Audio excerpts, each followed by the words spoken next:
जय वाहनी मात ने सुन लीजे, मम कंठ विराजो आय बुद्धि भर दीजे।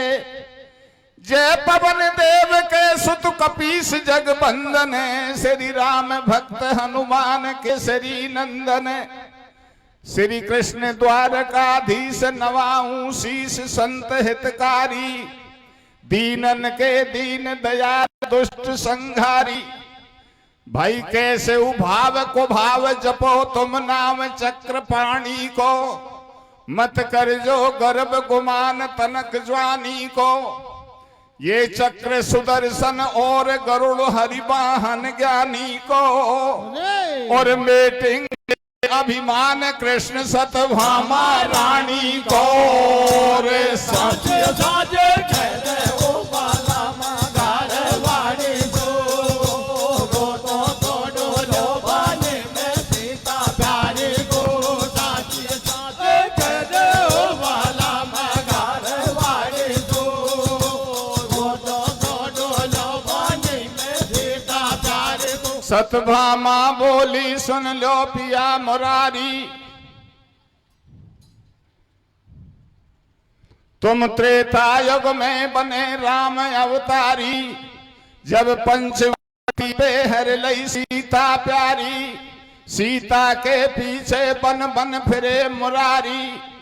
थी कितनी सुंदर सिया बताओ पिया मेट दो शंका, वह के पीछे पड़ते गए तोड़ दई लंका। सतभामा की गुमान जान गए श्री कृष्ण भगवान, रूप को है याकू अभिमान आपने मुख से रही बखान। मान या को हर लेनो चाहिए, और मोहन ने मुस्काय बात जो सतभामा से कही है।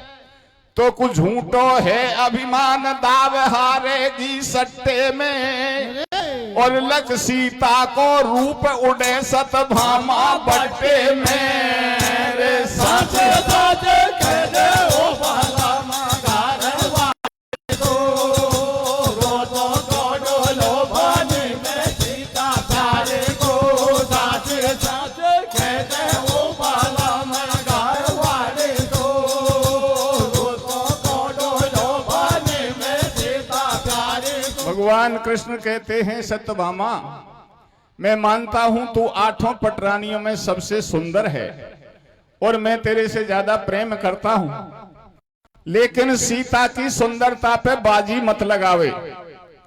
अगर तू सीता की बात कहती है, सीता कितनी सुंदर थी, तो झूठो है अभिमान दाव हारेगी सट्टे में, और लग सीता को रूप उड़े सतभामा बट्टे में।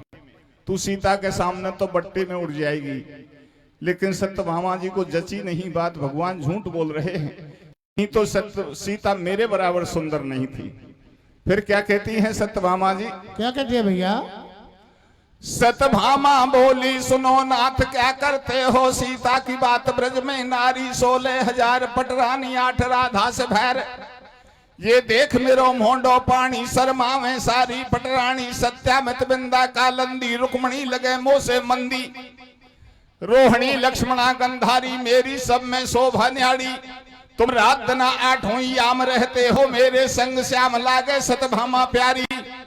और फिर भी मोह से सुंदर क्यों बतलाई जनक दुलारी। सीता के पीछे पिय प्यारे जा लंका में निश्चर मारे, जब देवन की बंद छुड़ाई, और मेरे कहने से तुमने देवन से उलड़ी लड़ाई।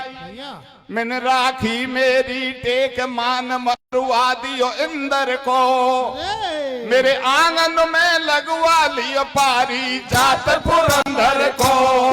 रे साजे साजे कहते ओ बाला मगार वाणी को, रोतो तोड़ो लोभाने में सीता प्यारी को। साजे साजे कहते ओ बाला मगार वाणी को, रोतो तोड़ो लोभाने में सीता प्यारी को। सत्यभामा कहती है महाराज आपने सीता के पीछे लंका में लड़ाई लड़ी, तो तुमने ये कहा था कि मैंने सीता हरण का तो नाटक बनाया है, बहाना बनाया है, नहीं तो मैंने अवतार इसलिए लिया रावण को मारकर और देवताओं को इनके बंधन से मुक्त करवाने के लिए। तुमने सीता को स्थान नहीं दिया, देवताओं को दिया था, और मेरे कहने से तो तुम देवताओं से भी लड़ाई लड़ गए। ये पारिजात का वृक्ष मेरे आंगन में लगा है, ये मेरी सुंदरता का प्रमाण, प्रतीक और पट्टा है। मैं इतनी सुंदर नहीं होती तो मेरे कहने से देवताओं से लड़ाई नहीं लड़ते।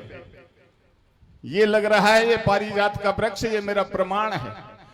जब पारिजात वृक्ष की बात कही तो भगवान का सुदर्शन चक्र रखा था वहां। सुदर्शन चक्र कहने लगा, महाराज ये सत्यभामा झूठ बोल रही है। बोले कैसे? बोले ये कहती है मैंने पारिजात मंगवा लिया। ये कौन थी जो मंगवा लेती, और आप कौन थे जो ले आते? अगर मैं नहीं होता तो इंद्र के वज्र को मैंने ही तो रोका था। पारिजात की बात छोड़िए, एक भी यादव वहां से जिंदा नहीं आता अगर मैं इंद्र के वज्र को नहीं रोकूं तो। भगवान कृष्ण ने सोचा इसको सत्यभामा से ज्यादा गर्व है। बोले हाँ भैया, हम सब मारे जाते थे, नहीं तो वज्र से बचाया था हमको। बोले मैं नहीं होता तो ये नहीं आता। जब ऐसी बात कही तो भगवान के वाहन बंता पुत्र खगेश पक्षियों के राजा गरुड़ जी बैठे थे। गरुड़ जी कहने लगे, महाराज ये दोनों झूठ बोल रहे हैं। भगवान समझ गए ये कोई और ऊंची बात कहना चाहता है। बोले कैसे बोल रहे हैं? सत्यभामा कहती है मैंने पारिजात मंगवा लिया, सुदर्शन चक्र कह रहा है मैं नहीं होता तो कौन लाता। एक पेड़ लाने से दोनों बड़े हो गए। ये हमारे घर पहले नहीं था पारिजात, जब हमारा क्या बिगड़ रहा था। भगवान ने कहा तू इनकी बातों में दखल दे रहा है, तू तो तेरी बात बता, तू बीच में क्यों बोला? बोले सबसे मोटा काम तो मैंने किया। तेने क्या किया? तुम लंका में राम जी बनकर के लड़ाई लड़ रहे थे तो मेघनाथ के बड़े पुत्र ने तुमको, रावण के बड़े पुत्र मेघनाथ ने तुमको नागफांस में बांध करके पटक दिया। और तुम्हारे पास कितनी सेना थी, जो शंकर भगवान भी ये कहते हैं कि मैं भी उनकी संख्या नहीं बता सकता। संख्या बीत जाती है, उससे ज्यादा सेना थी। वो सारी सेना रो रही थी, तुम नागफांस में बंधे पड़े थे। तुम्हारी सेना में जो बलवान बांदर थे, द्विविध मयंद नील नल अंगद गद विकटास ददमुख केहरी निसर्षट जामवंत बलरास, सारे बांदर रो रहे थे, किसी ने नहीं छुड़ाया आपको। नारद जी ने मुझे जाके समाचार दिया तेरे स्वामी बंधे पड़े हैं। मैं समुद्र पार करके गया, तुमको नागफांस में से मैंने छुड़ाया। आज तो तुम 8-8 पटरानी रख रहे हो। अगर मैं वादन लंका में नहीं जाऊं तो सीता के बिना तुम त्रेता युग में ही रंडुआ रह जाते। भगवान ने सोचा इन दोनों को मिलाकर इतना अपमान नहीं है जितना अकेले गरुड़ को है। और ये तीन मेरे निकट आदमी हैं, ये मेरा परिवार समझो। और तीनों कोई अभिमान है, ये तीनों ही राक्षस प्रवृत्ति की तरफ जा रहे हैं। इनका गर्व दूर करना चाहिए। तो देखिए यहां भगवान श्री कृष्ण हनुमान जी को याद करते हैं। हनुमान जी गंधमादन पर्वत पर रहते थे। याद करते ही समझ गए हनुमान जी श्री कृष्ण द्वारकाधीश मुझे द्वारका में याद कर रहे हैं। हनुमान जी क्यों समझ जाते थे? इनके हृदय में राम जी का घर था, इनके हृदय में भगवान का निवास था। इनके हृदय को तुलसीदास जी ने क्या बताया है? सुमरऊ पवन कुमार खल बन पावक ज्ञान घन जासु हृदय आगार। हनुमान जी के हृदय को क्या बताया है? जासु हृदय आगार। आगार किसको कहते हैं? पढ़े लिखे समझते होंगे, नहीं समझो तो सरल हिंदी कर दूं। रोडवेज की बसों पे लिखा पड़ा होगा हिंडोन आगार, जयपुर आगार, दौसा आगार, करौली आगार, माधोपुर आगार। आगार का मतलब डिपो, जहां सफर पूरा करके बस रुकती है उसको कहते हैं आगार, और बीच में रुकती है उसे कहते हैं अड्डा। तो और भक्तों के हृदय तो राम जी के अड्डे हैं, हनुमान जी का हृदय तो आगार है। वो समझ गए और द्वारकापुरी की तरफ चल देते हैं। आ गए जहां भगवान कृष्ण के राज उद्यान, राज बगीचे लगे थे। और एक बगीचे में आकर के अंदर कूद गए हनुमान जी। और क्या किया? क्या किया भैया? हाँ जी, फल खाए 4 तोड़े, 1000 फेंकी बिंगार, सब नारंगी तोड़े अनार, खोदई बहार पादप उपाड़ फेंके जंगी। मालिन जगायो माली, बंदर भारो बलशाली, यन मेटी सारी हरियाली, और तोड़ दिए फल फूल पेड़, सब करो बगीचा खाली। हनुमान जी ने अंदर बाग में जाकर बड़े बड़े मोटे दरखत वृक्षों को उखाड़ करके पटक दिया। छोटे की तो बात ही छोड़ो। तो मालिन ने माली को जगाया, मैं भाग करके आई हूं, एक बंदर इतना बलवान आया है जो मैंने कभी नहीं देखा, तू बंदर की तरफ मत जाना, तू जाकर के द्वारकाधीश श्री कृष्ण से खबर कर दे। तो मालिन क्या कहती है? क्या कहती है भैया? अरे रे बंदर घुस गो बागन में को खाई रे पेच अकेली की, और कर दही बर्बादी टोराड़ी बेल चमेली की। बंदर घुस गो बागन में को खाई रे पेच अकेली की, कर दही बर्बादी टोराड़ी बेल चमेली की। बंदर घुस गो बागन में को खाई रे पेच अकेली की,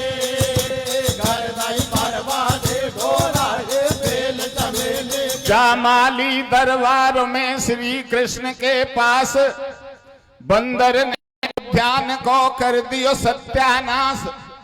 माली गुलशन से चलो गयो जहां दरबार, द्वाही श्री महाराज की सुनियो मेरी पुकार।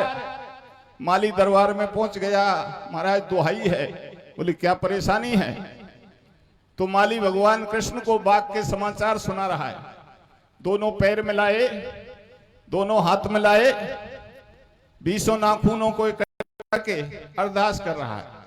नख जोर 20 चरणों में शीश तीनों झुकाए, बोलो माली द्वारकाधीश आ गयो किस बागन के अंदर बलशाली।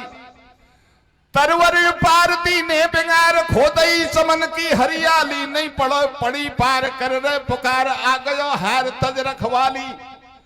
प्राण बचा के आप तक आयो स्वामी भागे, और वह बंदर ने आपको से कोई चौपट कर दियो भागे। बंदर घुस गो बागन में को खाई रे पेच अकेले के, कर दई बर्बादी टोराड़े बेल चमेली के।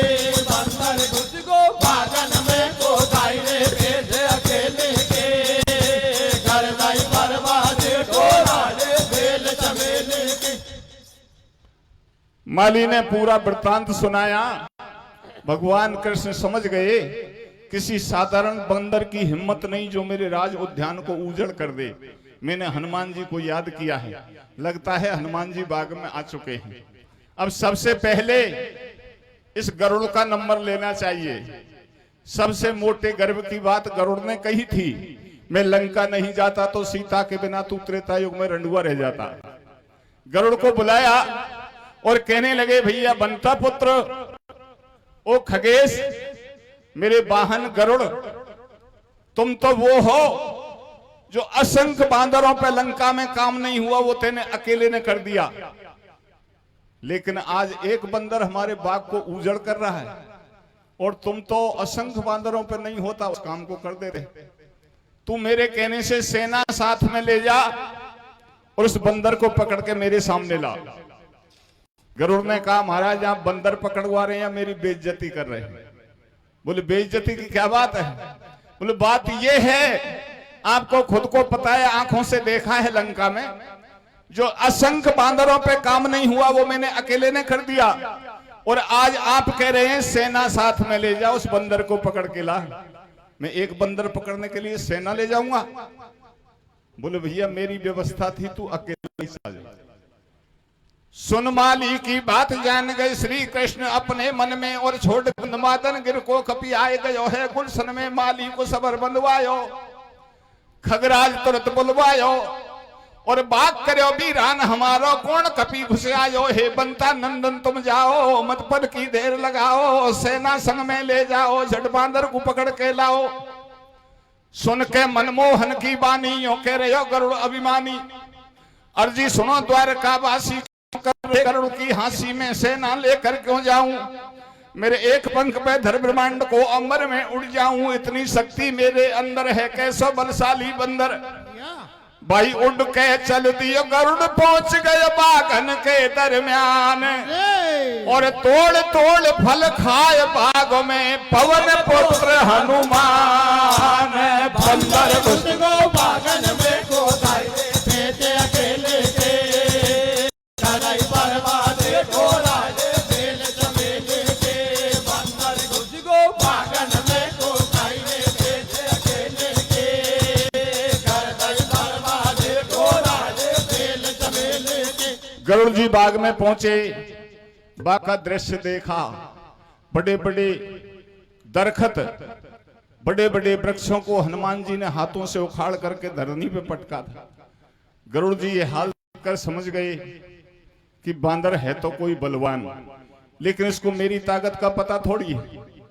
गरुड़ जी ने अपने पंखों से ऐसी तेज हवा चलाई, धरती से धूल उड़ करके आकाश में छा गई, दिन में अंधेरा हो गया। और हनुमान जी ने जो वृक्ष उखाड़ करके पटके, वो गरुड़ के पंखों की हवा से एक पेड़ दूसरे पेड़ के ऊपर चढ़ गया। मामला उल्टा सीधा हो गया, लेकिन हनुमान जी ने मुड़कर भी नहीं देखा कौन आया है, हो रहा है। जैसे पहले बैठे थे उसी तरह से बैठे रहे, किसी प्रकार की कोई चेष्टा या हरकत नहीं करी। एक मोटा फल हाथ में ले रखा था, दांतों से कुतर लें, आंखों से देख लें। गरुड़ ने विचार किया, मैंने इतना कौतूहल खड़ा कर दिया, लेकिन बंदर ने मेरी तरफ मुड़कर नहीं देखा। लगता है बंदर दिमाग से पागल है, इसके नजदीक जाके बात करनी चाहिए। हनुमान जी के पास आ गए गरुड़ जी, और क्या कहते हैं? क्या कहते हैं भैया? अरे क्यों आयो या बाग में, सुन मरकट धर ध्यान, और बिटप बेल बिन बिहूनो तिन कियो राज उद्यान। अरे मरकट बांदर इस बाग में क्यों आया, और आया तो इसको उजड़ क्यों किया? तू इसको कोई साधारण माली का बगीचा समझ रहा है? द्वारकाधीश भगवान श्री कृष्ण के राज बगीचे हैं। तो हनुमान जी क्या कहते हैं? क्या कहते हैं भैया? मैंने कछु फल खाए भूख में, कछु फल खाए भूख में क्या अनहोनी बात, और कपि स्वभाव तोड़े तरु में बांदर की जात। भैया भूख लगी तो कुछ फल खाए, बंदरों का स्वभाव होता है, स्वभाव के मुताबिक कुछ पेड़ों को तोड़ दिया। तू क्यों चिक चिक कर रहा है, तेरा क्या बिगड़ा है, चल यहां से भग, मुझे भूख लगी है, फल खाने दे। गरुड़ जी सोच रहे हैं मैं क्यों चिक चिक कर रहा हूं, ये मुझे समझता ही नहीं, साधारण पक्षी समझ रहा है, ये ऐसे कैसे बोल रहा है। गरुड़ जी को गुस्सा हुआ, सुन करके कपि के मुख से रूखी वाणी, और भर गयो क्रोध में तुरंत गरुड़ अभिमानी। पहचान जरा धर ध्यान, जान नहीं पायो ये बने राज उद्यान, यहाँ क्यों आयो? श्री कृष्ण द्वारकाधीश बुला रहे तो कू, और मैं हूं हरि वाहन गरुड़ पठायो मोकू। द्वारकाधीश का भेजा हुआ आया हूं, मुझे गरुड़ कहते हैं, बंता पुत्र खगेश पक्षियों का राजा। अभी तुझे पकड़ने आया हूं, या तो मेरे आगे आगे चल ले, नहीं तुझे पकड़कर द्वारकाधीश के सामने हाजिर करूंगा। सुन बात गरुड़ की हनुमान न्यों बोले, तो जैसी चिड़िया बहुत बाद में डोले। हनुमान ने कहा भैया कैसा बंता पुत्र खगेश है तू नहीं आया, तेरे से पहले भी यहाँ बहुत सी चिड़िया घूम रही थी ऐसे ही। और मेरा सिद्धांत बता देता हूं, मेरे हाथ की पकड़ में मत आ जाना, उन्हें तो जैसी चिड़िया 10-20 रोज मार भी देता हूं। तू कैसा खगेश होगा जो होगा। तो जैसे पक्षी न को मैं हनु रोज 10-20, और मैं कहा जानू कहां बसें कोई कौन द्वारकाधीश। बंदर घुस गो बागन में को गायले भेजे अकेले के, गरदाई बर्बाद को राज बेल चमेले के।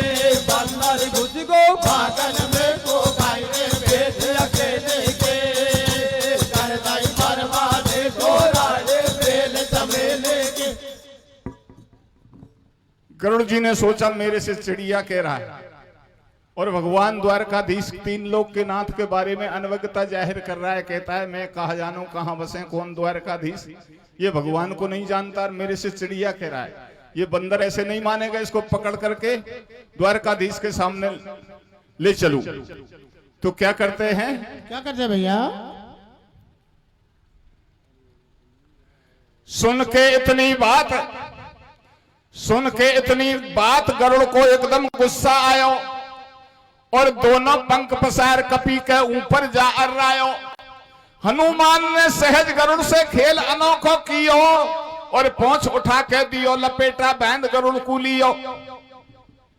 बिंगड़ी श्याम मिट्यो अभिमान वृक्ष पे जा बैठे हनुमान और नीचे लटके गरुड़ पहुंच में बहुत भयो हैरान। पहुंच में मस्का दे हनुमान गरुड़ के निकले जावे प्राण।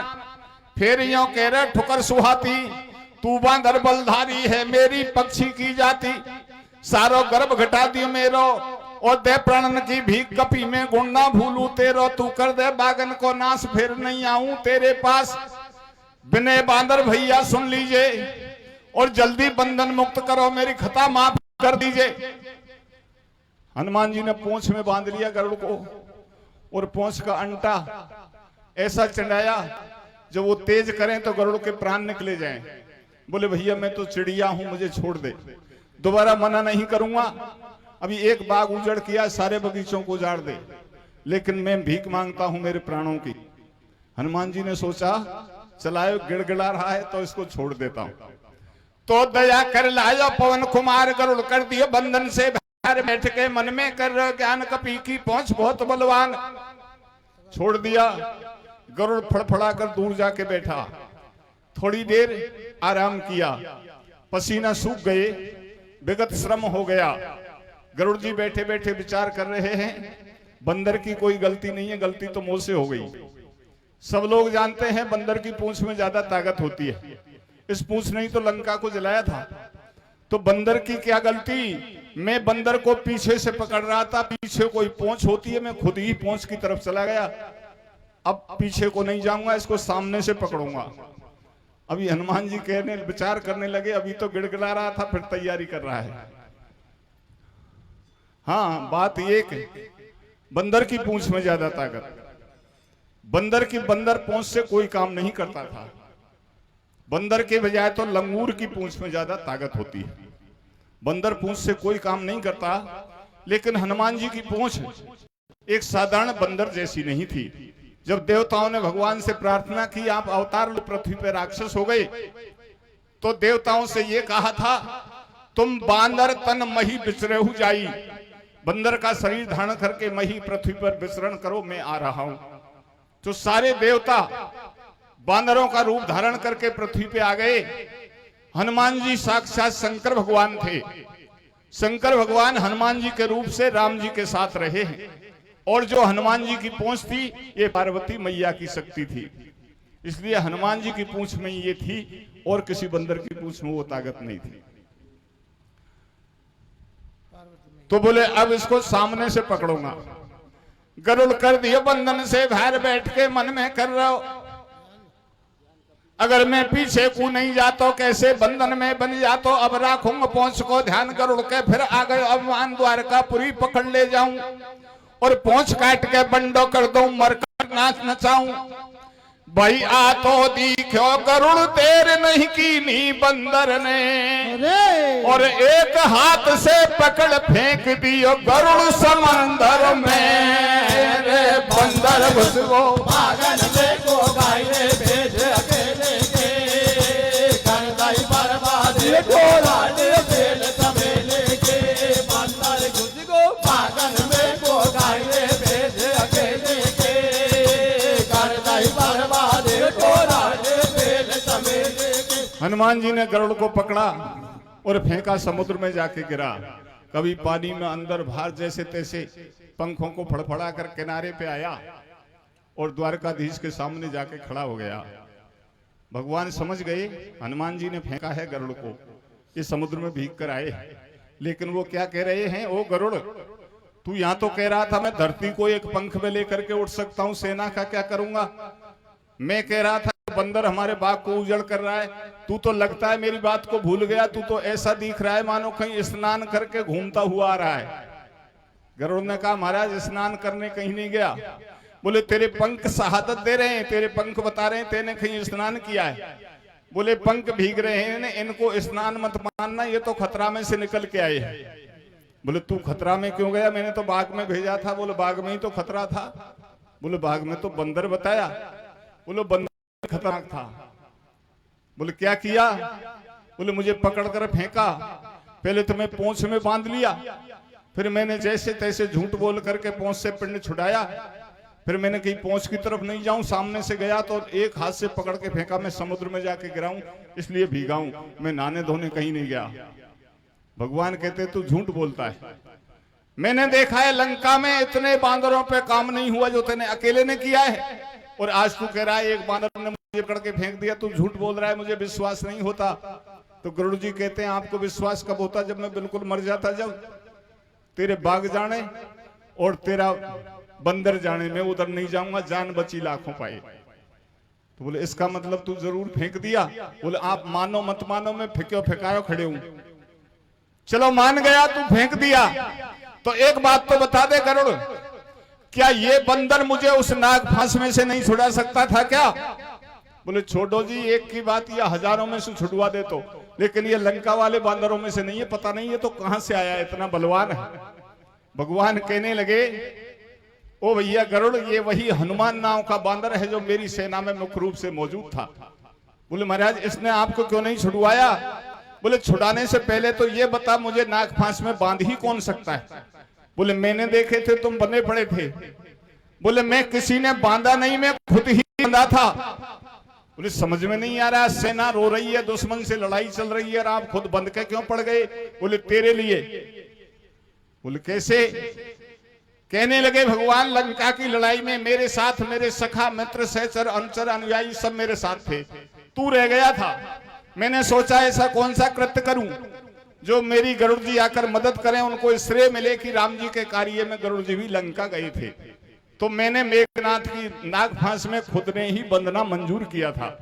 और तुलसीदास ने साफ लिखा है, जब रघुनाथ कीन रन कीड़ा, समझत सुखद होत मन बीड़ा, इंद्रजीत कर आप बंधायो।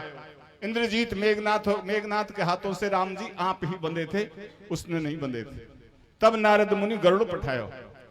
बोले भैया ये बांदर तो अकेला लंका को ही उठा लाता।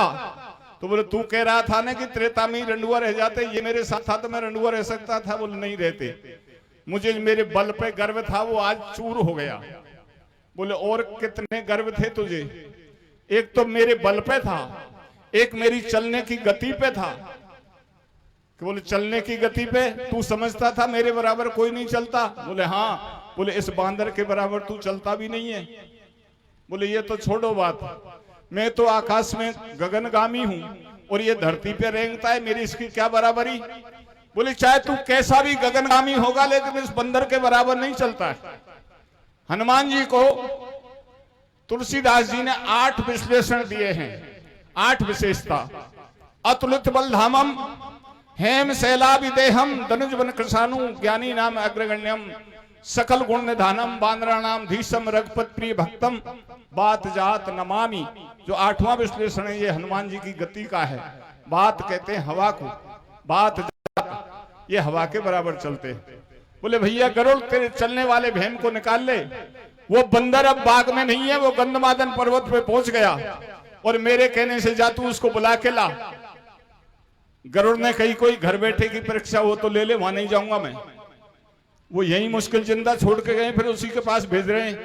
बोले चला जा, तेरे से कुछ नहीं कहेगा, लेकिन पहले बोला था ऐसे मत बोलना, मैं बंता पुत्र हूं, खगेश हूं, पक्षियों का राजा हूं, नहीं फिर पहुंच का अंटा चढ़ा देगा। तो बोले कैसे कहूं? बोले मेरा भी नाम मत लेना, उनसे तो ये कहना तुझे द्वारका में सीताराम जी बुला रहे हैं, सीताराम का नाम लेना, वो तुरंत चले आएंगे। अब गरुड़ द्वारकापुरी से भर के चलो उड़ान, और ऊपर बैठे मिल गए भूधर पे हनुमान। जिस पर्वत पर हनुमान जी बैठे थे गरुड़ जी वहां जाकर उतरे। हनुमान जी कहा क्यों भैया गरुड़, यहां भी तेरा बाग उजाड़ रहा हूं का कैसे आया? गरुड़ ने कहा बिना बात अंटा मत चढ़ा देना पहुंच वाला, मैं लड़ने नहीं आया, मेरी बात सुन ले। बोले क्या कहना चाहता है बता। तो गरुड़ जी क्या कहते हैं? क्या कहते हैं भैया? हाँ रे तेरे मारे पर्वत पे खनायो रघुराई ने, अरे बेगो बोलायो सीता माई ने। तेरे मारे पर्वत पे कहनायो रघुराई ने, बेगो बोलायो सीता माई ने। तेरे मारे पर्वत पे कहनायो रघुराई ने, बेगो बोलायो सीता माई ने। ठाडे हो गए पवन सुत सुने गरुड़ के बेन, बहुत दिना से दरस को मरे पिया से नैन। ओ गरुड़ तो तू बहुत समाचार लाया है। गरुड़ को छाती से लगा लिया। राम जी ने मुझे द्वारका में बुलाया है। बोले सीता और राम जी ने तुम्हें बुलाया है। बोले भैया बहुत अच्छे समाचार लाया है। गरुड़ ने सोचा राम के नाम में दम तो है, ये नरम तो हो गया, नहीं तो ये खतरनाक था। बोले बुलाया है तो बोले तू मेरे ऊपर बैठ जा, तुझे जल्दी बुलाया है, मैं आकाश मार्ग से तुझे ले जाऊंगा। बोले भैया आयो जब श्रम से थको तो भजो हैरान, और मार्ग में गिर जाएगो दूर भगवान। बहुत मेहनत हुई है, श्रम हुआ है, उधर से आया तो थक गया तू, अब मुझे लेके चलेगा, पता नहीं तू रास्ते में गिर जाए। मैं तेरे ऊपर नहीं बैठूंगा, तू चल, मैं तुझे वहीं मिलूंगा। बोले मुझसे कैसे चला जाएगा? बोले मैं अतिथि को घर छोड़ करके पहले विदाई लेना चाहता, इसलिए तू पहले चल दे और मैं तुझे वहीं मिलूंगा। मैं तो जल्दी बुलाया हूं, मुझे तो जल्दी पहुंचना है, पता नहीं तू आज पहुंचे। बोले अब तू यहां से फूट ले। गरुड़ ने सोचा राम जी के नाम से लूज हुआ था, नहीं तैयार है के लिए। बोले भगवान ने भेज दिया, ये मुझसे पहले कैसे जाएगा, धरती पे चलेगा, मैं तो आकाश मार्ग से जाऊंगा। इधर गरुड़ चलने, इधर द्वारका में भगवान श्री कृष्ण कहते हैं सत्यभामा सुनो। इधर द्वारकापुरी में न्यो बोले भगवान, ए सत्यभामा सुंदरी तुम सुनो लगा के कान। मैं धनुष बाण कर में लऊं तुरंत बनूं अवधेश, आए विराजो पास में तुम धर सीता को भेष। हनुमान जी आ रहे हैं, उनको सीताराम चाहिए, वो नहीं जानते सत्यभामा और कृष्ण कौन है। मैं राम जी बन जाता हूं। और तू कहती थी क्या सीता मुझसे ज्यादा सुंदर थी क्या? तेरी संपूर्ण सुंदरता को सजो ले और सीता बन के बैठ जा। अगर हनुमान जी ने तुझे सीता के लगभग भी बता दिया तो मैं कई गुना सुंदर मान लूंगा उनसे भी। बोले छोड़ो जी, हनुमान जी तो आज देखेंगे, आप तो रोज देखते हो, तुमको भी सीता से सुंदर लगूंगी। बोले अब फैसला मेरे ऊपर नहीं है, अब तो हनुमान जी के ऊपर है। इधर से सुदर्शन चक्र से कहने लगे भैया ये पारिजात का वृक्ष लगा है, इंद्र के यहाँ से तू लेवा के लाया। बोले मैं नहीं होता तो यादव ही मर जाते। बोले बहुत अच्छा काम किया, आज एक काम कर देगा? बोले क्या? अरे चक्र सुदर्शन देख लऊं तेरी पैनी धार, और पहरे पैर ही जो जरा खबरदार होशियार। आज तू पहरा देना और मेरी आज्ञा के बिना कोई अंदर नहीं आना चाहिए। बोले छोटी सी बात है, कर दूंगा। भगवान सोच रहे हैं हनुमान जी आ रहे हैं, देखता हूं ये कैसे रोकता है। कोई अंदर नहीं आ जाए बिना आज्ञा मनमोहन की, और चक्र सुदर्शन करो आज रखवालियों मेलन की। तेरे मारे पर्वत पे कहनायो रघुराई ने, बेगो बोलायो सीता माई ने। तेरे मारे पर्वत पे कहनायो रघुराई ने, बेगो बोलायो सीता माई। इधर हनुमान जी ने गरुड़ को तो रास्ते में छोड़ दिया और तुरंत द्वारकापुरी आ गए। छोड़ गंधमादन गिर को कपिपुरी द्वारका आयो, और पहरो दे सुदर्शन दरवाजे पे पायो। सुदर्शन चक्र दरवाजे पे पहरा दे रहा था। हनुमान जी ने कहा भैया चक्कर पहिया एक तरफ को हो जा, भगवान से मिलने जा रहा हूं। सुदर्शन चक्र कहता है वो बंदर, आज ब्रह्मा विष्णु शंकर तीनों देवता आ जाए तो भी अंदर नहीं जा सकते बिना कृष्ण के आदेश के। बोले भैया इतनी देर कौन खड़ा रहेगा, तू आदेश लेने जाएगा, पता नहीं आदेश मिले में नहीं मिले। और तू कहता है ब्रह्मा विष्णु शंकर। मैं कहता हूं ब्रह्मा विष्णु शंकर को कौन बनाता है? वो बनाने वाला भी मुझे आकर रोकने वाला नहीं हूं, जल्दी हट। लेकिन सुदर्शन चक्र तो अड़ गया। है आदेश कृष्ण को मोकू, नहीं अंदर जाने दो तो कू। ओ बांदर मत जोर लगावे, क्यों बिन काल मौत कू जावे। मार्ग नहीं चक्र ने दियो, और हनुमान ने चक्र पकड़ मुख के अंदर रख लियो। महलन में भीतर धस आयो, हनुमान ने जाए राम के चरणन शीश नवायो। राम जी के चरणों में मस्तक झुकाया हनुमान ने, सुदर्शन चक्र को मुंह में रख लाए, और जिधर सत्यभामा सीता बन के बैठी उधर नहीं गए। चारों तरफ देखा, आखिर में पूछा साची बात कहो रघुराई, आधे दर्शन भये नाथ नहीं पाई सीता माई। माता जी कहाँ हैं? चाहे तुम्हारे दर्शन नहीं होते लेकिन माता जी के होना जरूर था। भगवान कह रहे हैं भैया मेरी अवज्ञा कर रहा है, तेरी माता ने तुझे क्या दे दिया ऐसा? बोले मैं खड़ा माता नहीं दिया हूं। बोले समझ में नहीं आ रहा, गोल मोल मत बताए, साफ साफ। बोले तुम्हारी गैर हाजिरी में ही दे दिया।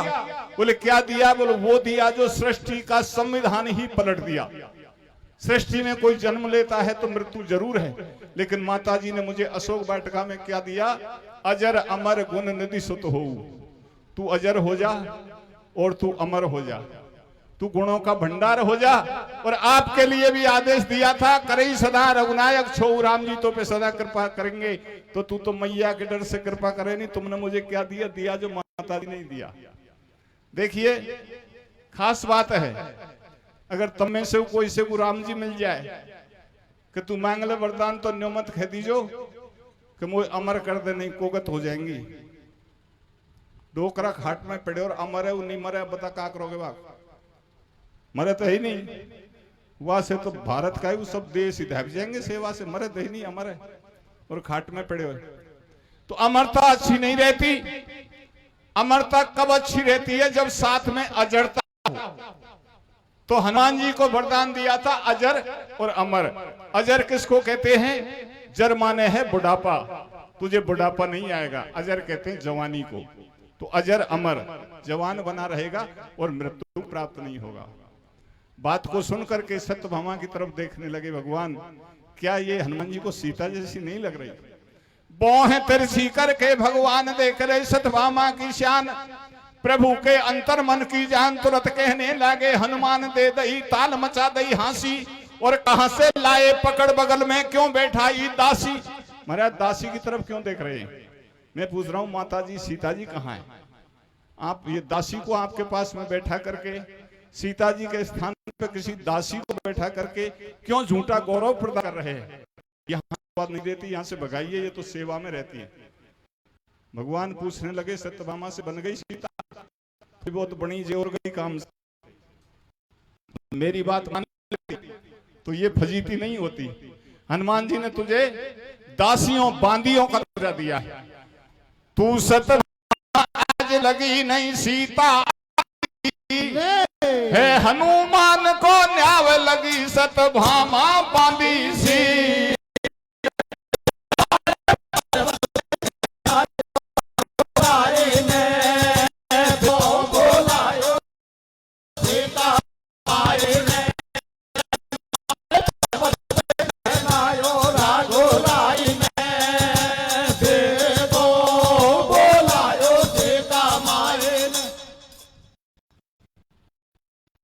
इधर जब तक आखिरी पंक्ति है, जब तक गरुड़ जी आ गए और कहने लगे हनुमान से, भगवान से कहने लगे महाराज वो बंदर तो नहीं आया।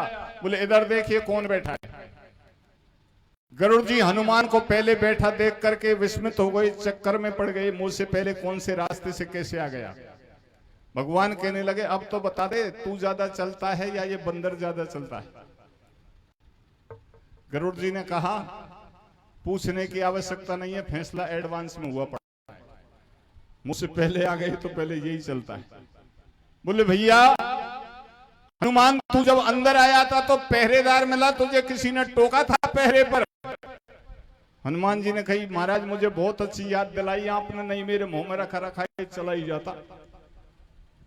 और मैं इसको निकालता भी नहीं जीवन में, क्योंकि मुझे कोई आलस नहीं था। अरे बोले तू क्या कह रहा है? ओ हनुमान, ये तो मेरा बहुत बड़ा शस्त्र है, ये तो सृष्टि प्रलय के काम में आता है, बहुत बड़ा शस्त्र है। हथियारों की दो श्रेणी होती हैं, अस्त्र और शस्त्र कहते हैं जो हाथ से चलाए जाते हैं, फरसा, तलवार, और अस्त्र कहते हैं जो फेंक के चलाए जाते हैं। तो ये सुदर्शन चक्र अस्त्र भी था और शस्त्र भी था। बोले भैया इसको निकाल दे। हनुमान जी ने मुंह से निकाल करके भगवान के चरणों में फेंक दिया। तेरो चक्कर पहिया ले। भगवान पूछने लगे, सुदर्शन चक्र इस पारिजात वृक्ष को तू लेवा के लाया था? बोले मैं नहीं लाया। बोले तू तो कह रहा था मैं नहीं होता तो यादव मर जाते। बोले कभी पहले कह दिया, अब थोड़ी कह रहा हूं, अब नहीं कह रहा। सतभामा और गरुड़ चक्र को में अभिमान, भैया हाथ जोड़ कर कृष्ण से न्यो बोले हनुमान, तेरी कृपा कटाक्ष से दीन बंद भगवान। अरे वज्र घटे तिनका बने से कोई तिनका वज्र समान, तेरे मारे पर्वत पे पहनायो रघुराई ने, देखो बोलायो सीता माई ने, तेरे मारे पर्वत पे पहनायो रघुराई ने, देखो बोलायो सीता माई ने। बोलिए गर्भहरि हनुमान जी महाराज की जय।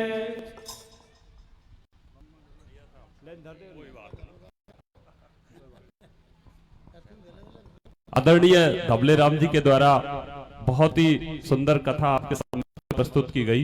अब मैं स्थानीय पार्टी आदरणीय रमसी बाबा के नेतृत्व में स्थानीय पार्टी को मंच पर आमंत्रित करूंगा।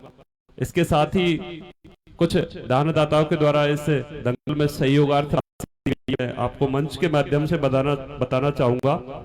3100 रुपए आदरणीय राजीव भाई जो कि रेलवे में गार्ड है, बाबा कमल राम मीणा नाथ्या का पुरा निवासी, उनके सुपुत्र हैं राजीव भाई, उनके द्वारा 30 रुपए इस दंगल की कमेटी के लिए सहयोग दिए जाते हैं। साथ ही 500 रुपए जो पांचों पद पार्टियां यहाँ पर अपनी प्रस्तुति दे रही है, पांचों पार्टियों के लिए 100 रुपए राजीव नाथ्या का पुरा निवासी उनके द्वारा पांचों पार्टियों दिए जाते हैं।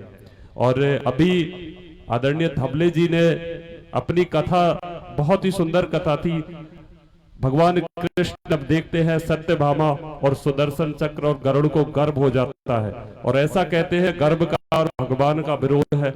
तो ऐसी स्थिति में भगवान उनकी मन की बातों को भांपकर उनके गर्भ का दर्पण करते हैं, दमन करते हैं। सबसे पहले भगवान गरुड़ का जो गर्भ था उसको दमन करते हैं, उसके बाद सुदर्शन चक्र जिसको हनुमान जी महाराज अपने मुंह में रख लेते हैं, और सत्यभामा जो कि अपने आप को सीता से भी सुंदर मानती थी, सत्यभामा का जो गर्भ था उसको भी हनुमान जी के द्वारा ही भगवान कृष्ण के द्वारा दमन किया जाता है। तो एक बहुत ही सुंदर कथा थी, उसको अपने शब्दों में और अपनी वाणी में पिरोकर आपके समक्ष प्रस्तुत किया आदरणीय धबले राम जी ने। और अब स्थानीय पद पार्टी, साथ ही मैं श्रोताओं से निवेदन करूंगा, जो भी भाई खाने के इच्छुक हो, कमेटी की ओर से खाने की व्यवस्था की गई है, आप भोजन के लिए पधारे। जो भी भाई बाहर से या यहाँ जो भी भाई खाने के इच्छुक हो, भोजन के लिए पधारे। स्थानीय पद पार्टी बाबा रम नेतृत्व में मंच पर आ चुकी है। तो अब कमलेश जी पार्टी रहे, पार्टी उनका नंबर हो।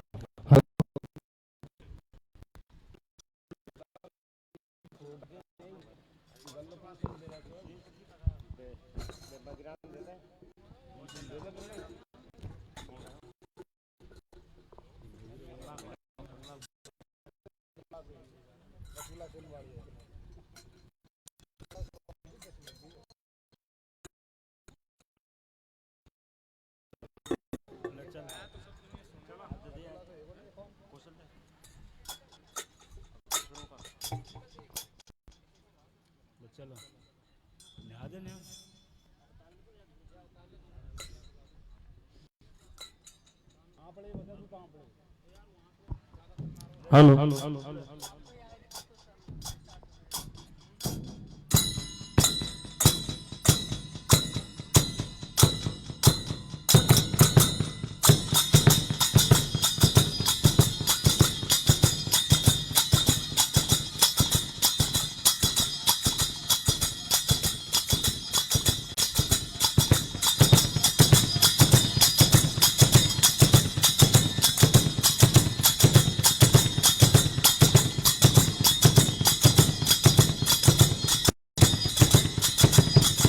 हेलो। ए जमीन मरे गहरे जल में। कैसे? देखिए सज्जनों, एक कवि ने क्या लिखा है कि मीन मरे गहरे जल में और कबहू न मरे जल के बिल गाए। ये नार सुखी परदेश पिया और कबहू न सुखी पिया कंठ लगाए। ये अमृत पान करे सुमरे, अमृत पान करे सुमरे और कबहू न मरे विष पान किए से। कैसे? ये अमृत पान करे सुमरे और कबहू न मरे विष पान किए से। ये पारे सुतरे तुलसी और कबहू न तरे हरि के गुण गाए। देखिए सज्जनों, आपके बीच में जो प्रसंग सुना रहा हूं, हेलो। एक दिन रावण ने मन में विचार किया,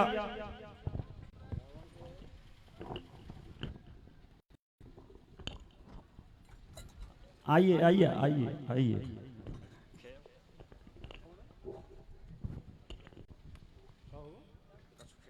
हेलो। हाँ उल्टी है, उल्टी है बात तो, लेकिन आपको पता कहाँ है वो। हाँ हाँ नहीं गाएंगे तभी तो कहिए मेरे। अच्छा अच्छा चलो कोई बात नहीं, बताओ आप आपके साथ। हाँ जी, देखिए तुलसीदास जी की रचना है। इसको विपरीत अंग कवित समैया कहते हैं। विपरीत अंग मतलब उल्टा, समझने में उल्टा दिख रहा है बिल्कुल, लेकिन बिल्कुल ही सीधा है। खाली जो अल्पविराम होती है ना, अल्पविराम, बस उसका फर्क है। ये रमसी जी कहाँ रुके? नहीं, बाद में, शुरुआत में। मीन मरे गहरे जल में कबहू न मरे। कबहू शब्द बहुत मुख्य है इसमें। कबहू न मरे जल के बिल गए। जल से अलग होने पर नहीं मरेगी, गहरे जल में मर जाएगी। उल्टा तो हो गया, लेकिन देखिए मैं बिल्कुल सीधा कर देता हूं एक अल्प विराम से। मीन मरे गहरे जल में कबहू ना पर अल्प विराम लगाइए, सीधा होगा। मीन मरे गहरे जल में कबहू ना मरे जल के बिल गाए। सुखी नार पिया परदेश बसे कबहू ना सुखी पिया कंठ लगाए। अमृत खाए जो बेग मरे कबहू ना मरे विषपान कराए। और पाप करे जो तरे तुलसी कबहू ना तरे हरि के गुण गाए।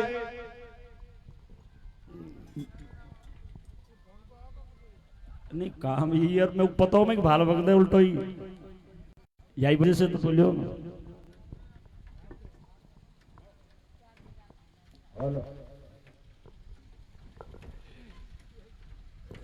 हेलो। देखिए सज्जनों,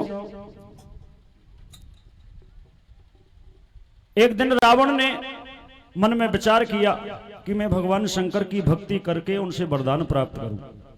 और रावण भगवान शंकर की भक्ति करने के लिए अपने मन में दृढ़ निश्चय कर लेता है, और भगवान शंकर की भक्ति करने के लिए इतनी घोर तपस्या करता है कि अपना शीश काट करके भगवान को चढ़ा देता है।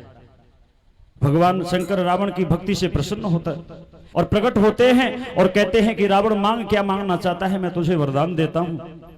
तो देखिए सज्जनों, रावण के जैसे ही अपने सामने भगवान को खड़ा देखा तो उनके चरणों में गिर गए, कहने लगे, हे भोलेनाथ, आज आप मुझे वरदान देना चाहते हैं तो मैं आपसे वरदान में मांगता हूं कि आप मुझे अजर और अमरता का वरदान दीजिए। इस बात सुनकर के भगवान शंकर मना करते, कहते, रावण ये वरदान मैं तुझे नहीं दे सकता। जो सृष्टि का नियम है, ब्रह्मा की बनाई हुई सृष्टि का नियम है, और ब्रह्मा के बनाए हुए नियमों का उल्लंघन होगा, इस साल एक मनुष्य के हाथ है। इस बात को पढ़ करके रावण बैठे के बैठे रह गए। मन में विचार करने लगे कि मैं तीनों लोकों में राज करते हुए और मुझे एक मनुष्य मारेगा, ये गलत लिखा है। ब्रह्मा की बुद्धि का हरण हो गया है। और ब्रह्मा जी को अपनी एक दूत भेज करके ब्रह्मा जी को अपनी सभा में बुला लेते हैं और सारे राक्षस ब्रह्मा जी को आसन नहीं दे करके उनकी हंसी मजाक करते हैं। और रावण जब ब्रह्मा जी से क्या कहता है, क्या कह रहा भैया?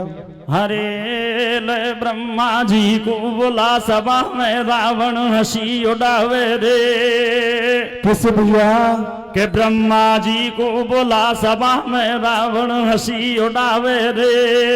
हुनर के हाथ न लिख दियो काल शर्म नहीं आवे रे। ब्रह्मा जी बोला सभा में रावण हंसी उड़ावे रे। लड़के हाथ ने लिख दियो काल शर्म नहीं आवे रे। ब्रह्मा जी बोला सभा में रावण हंसी उड़ावे रे।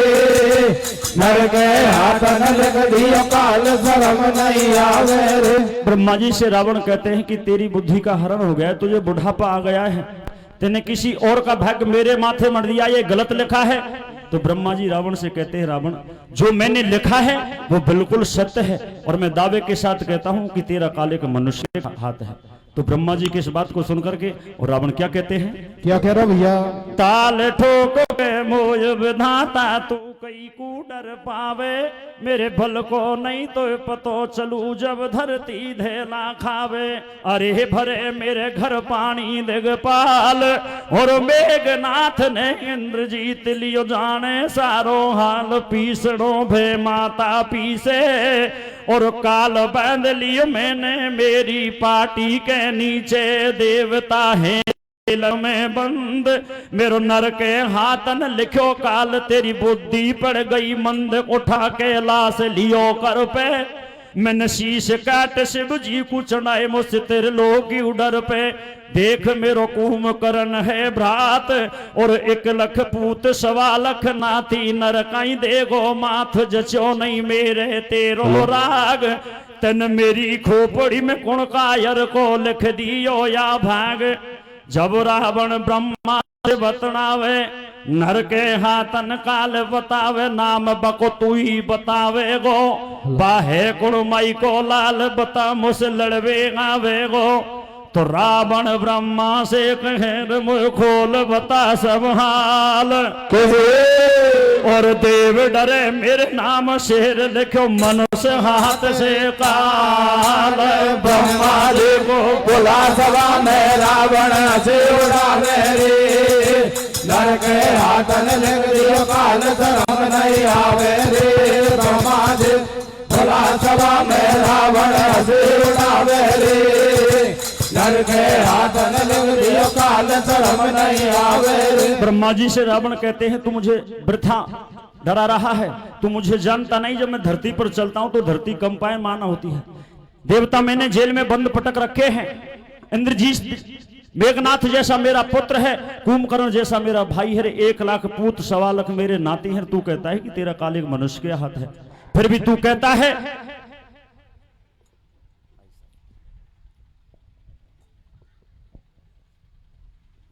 कहता है तू मुझे उस मनुष्य का नाम बता जो मुझे मारने के लिए पैदा हुआ है। तो देखिए सज्जनों क्या होता है, क्या होता है भैया? रावण के बाल क्यों बता दे बानर को मोय नाम। बा कौन लोक में रहे करू बा को पल में काम तमाम। अरे पतो बा को बतला दे मोये और कुल समेत दो नाम मिटा विधि में समझाऊं। तो कहे जब ब्रह्मा रावण से कैसे? मत बोले ऊंचे बोलो लेख मेरे झूठे नहीं होते करेगो भाई तेरा कुल को नाश। और पानी देवालो नहीं रहेगो कोई तेरे पास। दशानन तोय बता दो नाम है चक्रवर्ती राजा दशरथ बको अवधपुरी है गाम। सुता कौशल नरेश की एक बक संग पढ़ेगा फिरांगे सो है मेरो या 5 दिन बाद सगाई होए। अरे 10वें दिन फेरा पड़ जावेगा मैं समझाऊं। देख मैंने बात बता दई सारी। अब तो रावण मिटगी होएगी तेरी सब बीमारी। मैं अब ब्रह्मलोक को जाऊं तो एक और कछु पूछण हो तो मैं बाकू भी बतलाऊं। रावण सोचे ठाडो ठाडो अरे मैंने खाको पूछो हाल बदन में भर तो आवे जाडो। मैं अब अवधपुरी को जाऊं और होए सगाई से पहले ही दशरथ को मार गिराऊं। रावण अवधपुरी में आयो और बैठ नाभ में शेर करे दशरथ सरयू पे आयो। देखते ही रावण हो गो राजी और हमला कर दियो नाभ तोड़ दई सरयू बीच दवादी। रावण सोचे दशरथ मर गो कैसे और नहीं हुए पैदा राम हमेशा कुमेरो काटो कर दो दशानन करवा लगो सल्ला। कौशल नरेश की नगरी पे बैरात बोल दियो हल्ला भाई दशरथ दियो मार हरण कौशल्या को कियो। कैसे और किसे बांसुरी बजे बांस में जड़ से काट दियो रे हो गण ब्रह्मा जी को बुला सभा में रावण से रावे रे ए घर में आधन लगरी बाल नहीं आवे ब्रह्मा जी बुला सभा में रावण से रावे रे ए घर के आधन लगरी बाल शर्म नहीं आवे रे। ब्रह्मा जी और रावण से कहते हैं कि रावण तू ध्यान से सुन, आज मैं तुझे उसका पूरा बताता हूं। अयोध्या के राजा हैं दशरथ और कौशल नरेश की पुत्री है कौशल्या। आज के 10 दिन पश्चात उनकी शादी होगी। राजा दशरथ 2 शादी और करेंगे। उन 3 रानियों के यहाँ 4 पुत्र होंगे। उनका एक पुत्र है राम, वही तेरा काल है। सज्जनों, इस बात को सुनकर के रावण ने मन में विचार किया कि मैं उस पेड़ को जड़ से ही काट करके फेंकूं जो फल देने वाला है। रावण उसी समय सलाह बनाता है और अपने साथ सेना लेकर के और अयोध्या की ओर प्रस्थान करता है। सज्जनों, जैसे ही रावण अपने साथ सेना लेकर के अयोध्या में पहुंचे तो राजा दशरथ अपने मंत्री सुमंत के साथ नौका विहार करते हुए नजर आए। अचानक उनको हमला कर देते हैं। हमला देख करके उन पर जब हमला कर देते हैं तो देखिए सज्जनों, रावण क्या करता है, क्या होता है, क्या होता है भैया?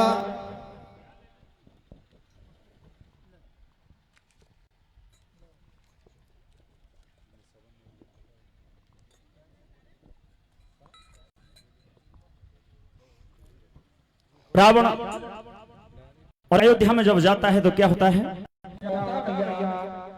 रावण अवधपुरी में आयो और नौका विहार करे दशरथ सरयू पे पायो। देखते ही रावण हो गो राजी और हमला कर दियो नाव तोड़ दई सरयू बीच डुबा दी।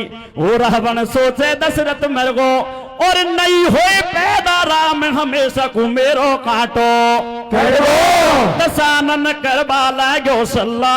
कौशल नरेश की नगरी पे बोल दियो हल्ला भाई दशरथ दियो मार हरण कौशल्या को कियो। कैसे और किसे बांसुरी बजे बांस में जड़ से काट दियो रे ब्रह्मा जी बुला सभा में रावण से रावे रे ए घर के आधन लिए बाल शर्म नहीं आवे रे।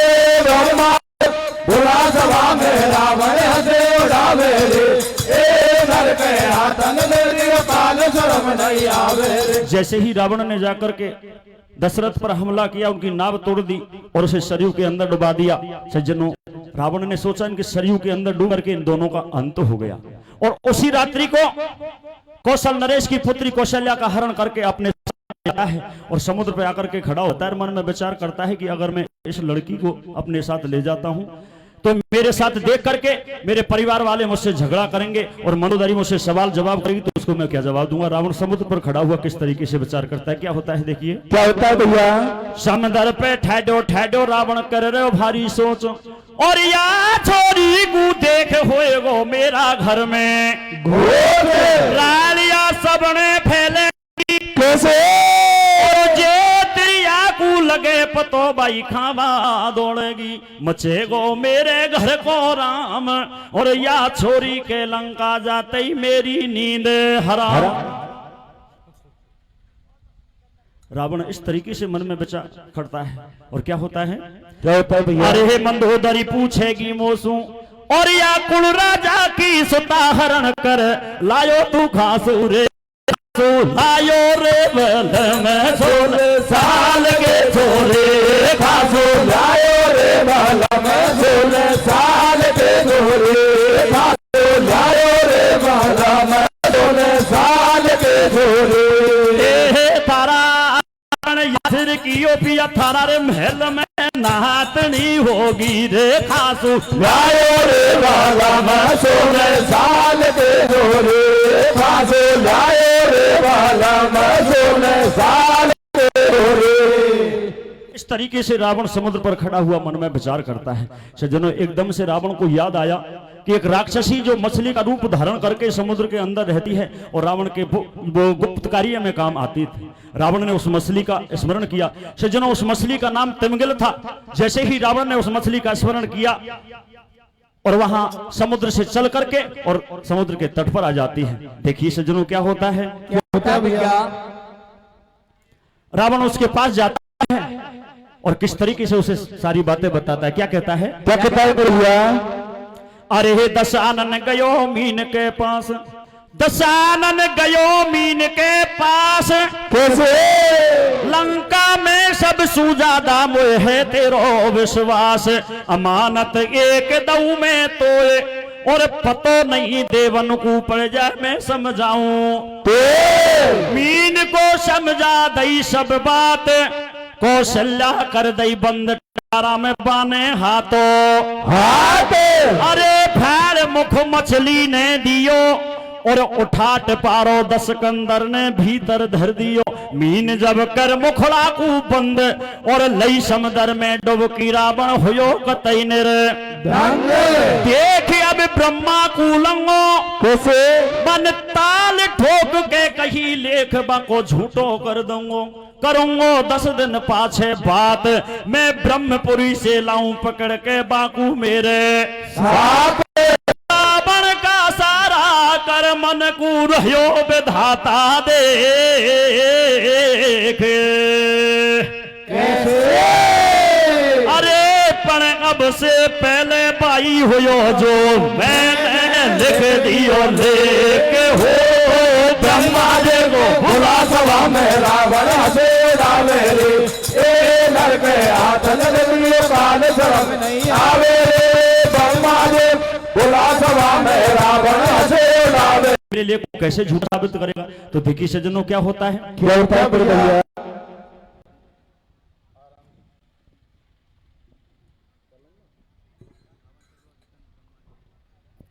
भाई रावण कर रहे यतन हंसी जब ब्रह्मा को आ रही है। रावण कर रहे यतन हंसी जब ब्रह्मा को आ रही है, या कैसे लेख करेगो झूठो समझ नहीं आ रही है। सुनो दशरथ सुमंत की बात। और पटेल अप बैठा दोनों बीत गई नो रात, अपट दुख दो उन्होंने पायो और भेतो चलो पटेला एक टापू से टकरायो। रचे देखो अब ब्रह्मा जी खेल, अरे माया की मछली बड़ा समंदर भीतर दई, तिमिंगिल से बात टकराई, लड़ती जाबे टापू के ढेंगे आई। तिमिंगिल कहे जरा तू ठेर, मैं धरूट पारा को टापू पे मत समझे तेरी खैर। पारो धर दियो मुख से भैर, वो ब्रह्मा वाली मीन एकदम लड़वा हो गई प्यारे। अरे फैसलो दो उन्होंने कियो और जो जीते गो युद्ध इलाको बाई को कियो। मीन दो लड़वा लग गई है और खोल टिपारा को कौशल्या जी बाहर आ गई है। दूर कछु दशरथ और सुमंत, अरे बैठा बैठा सोच करे तिन काल के दई भगवंत। सोच में डूबा दोनों जाए, वो महाराज कचम्मो देखो एक मोह नार नजर आए। खड़िए टापू पे थोड़ी दूर है हम श्री की कोई दुखिया मंत्री में लगा देख जरूर। वो जब दोनों करे विचार विधाता की लिखी न जाने को ये कैसे। अरे पण होनी हो के रहे, अरे अनहोनी कब ना हो। ब्रह्मा जी भुला सभा में रावण से रावे रे, ए नर के हाथ लगे काल शर्म आवे। ब्रह्मा जी भुला सभा में रावण से रावे रे, ए नर के हाथ लगे काल शर्म नहीं आवे रे। ब्रह्मा जी ब्रह्मलोक में बैठे हुए मन में विचार करते हैं कि मैंने जो लिखा है उसी के अनुसार ये कार्य करा है, ये मेरे लेख को कैसे झूठा साबित करेगा। और सज्जनों, दशरथ और सुमंत दोनों उसी नाव के पटेला पर बैठते हुए 9वें दिन और एक समुद्र में जाकर के बीच टापू पर ठहरते हैं और कौशल्या जी को उस टिपारे में बंद करके और तिमिंगल नाव की मछली को सौंप देते हैं रावण। इधर ब्रह्मा जी ब्रह्मास एक माया की मछली बना करके उसी समुद्र के अंदर छोड़ देते हैं और उसी तिमिंगल नाव की मछली से जाकर के जैसे ही युद्ध के लिए ललकारा, वो तिमिंगल नाव की मछली कहने लगी, अरे दुष्ट जरा ठहर, मेरे अंदर मेरे स्वामी की एक अमानत रखी है, मैं उसे बाहर रखती हूँ तब तो उसे युद्ध करती हूँ। सज्जनों, दोनों उस टिपारे को खोल करके और कौशल्या टिपारे को खोल करके और बाहर आ जाते हैं, उनको बाहर रख देते हैं और दोनों में शर्त हो जाती है कि तुम दोनों में शर्त ये हो जाती है कि जो इस युद्ध में जीतेगा उसी का ये समुद्र हो जाएगा। दोनों आपस में युद्ध करने के लिए लग जाती हैं। इधर कौशल्या जी टिपारे को खोल करके बाहर आ जाती है। उसी टापू पर थोड़ी ही दूर राजा दशरथ अपने मंत्री सुमंत के साथ बैठे हुए मन में विचार करने लगे, आपस में बातें करने लगे कि विधाता ने हमारे साथ आज कैसा खेल खेला है। आज के दिन हमारी शादी होने वाली थी लेकिन हमारा राज्य करके और इस समुद्र के बीच टापू पर ला करके छोड़ा है। तो देखिए सज्जनों, दोनों इस तरीके से बातें कर रहे थे, अचानक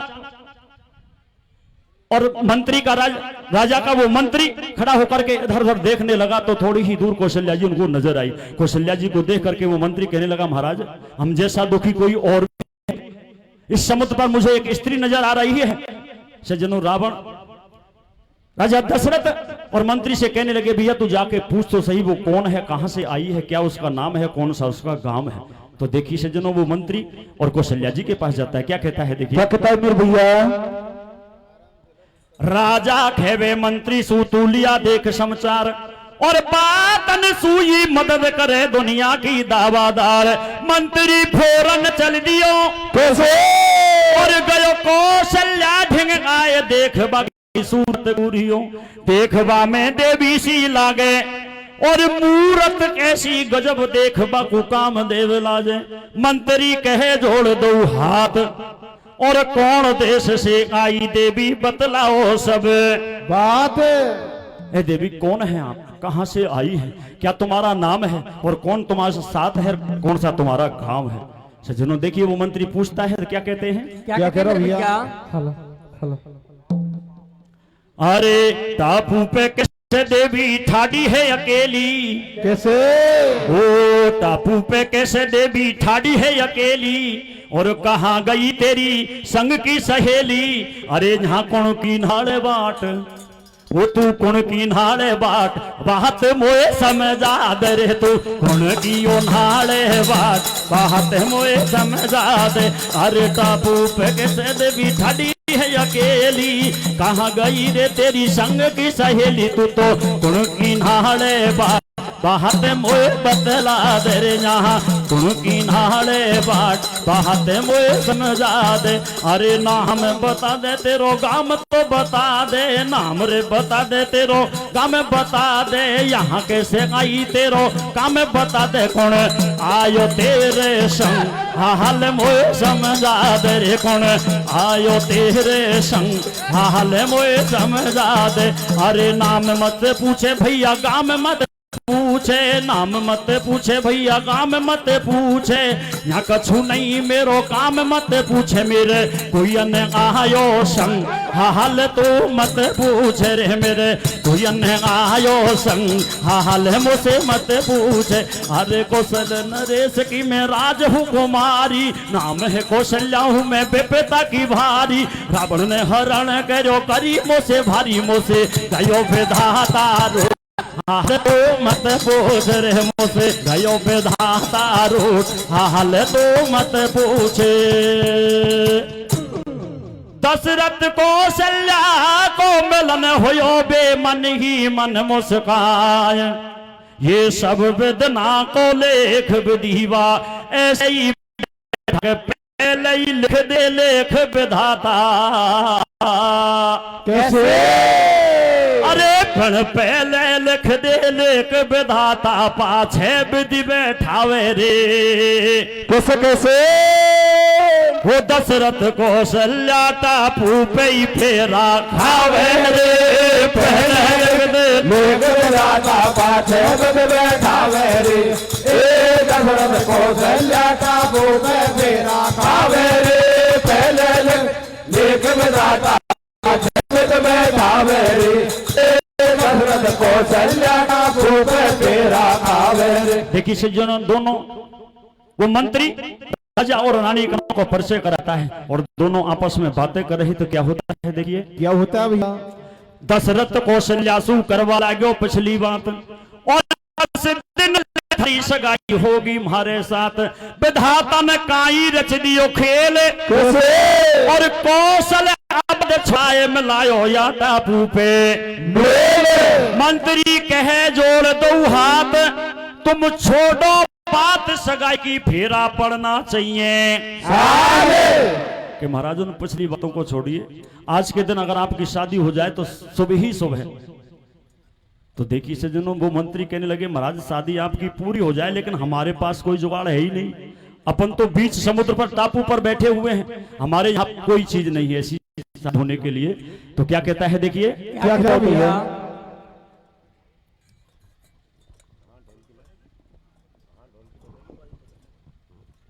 अरे थारो कैसे ध्यान कराऊं रे, कैसे वो मंत्री क्या कहता है, क्या कह रहा भैया। वो थारो कैसे ध्यान कराऊं रे, मैं काई को मांडो गाडू खासू तोरण लाऊं रे। अरे खासू तोरण लाऊं रे, ओ खासू तोरण लाऊं रे। कथारो उथारो कैसे ध्यान कराऊं रे, काई को मांडो गाडू खासू तोरण लाऊं रे। कथारो कैसे ध्यान कराऊं रे, काई को मांडो गाडू खासू तोरण लाऊं रे। आज अबद में हो तो सारा नेक चार करवा तो, आज अबद में हो तो सारा नेक काज करवा तो, और दूल्हे को फेंटा कतार में सारो रे जमा तो। अब मैं काई बोत बनाऊं रे, काई को मांडो गाडू सो तोरण लाऊं रे। थारो कैसे ध्यान कराऊं रे, काई को मांडो गाडू खासू तोरण लाऊं रे। और दूल्हे को फेंटा कटार और खासू लाऊं झंगो, मैं दूल्हे को फेंटा कटार और खासू लाऊं झंगो। और आज अबद में हो तो थारो ब्याह करा तो झंगो, जा मैं काई बोत बनाऊं रे, काई को मांडो गाडू खासू तोरण लाऊं रे।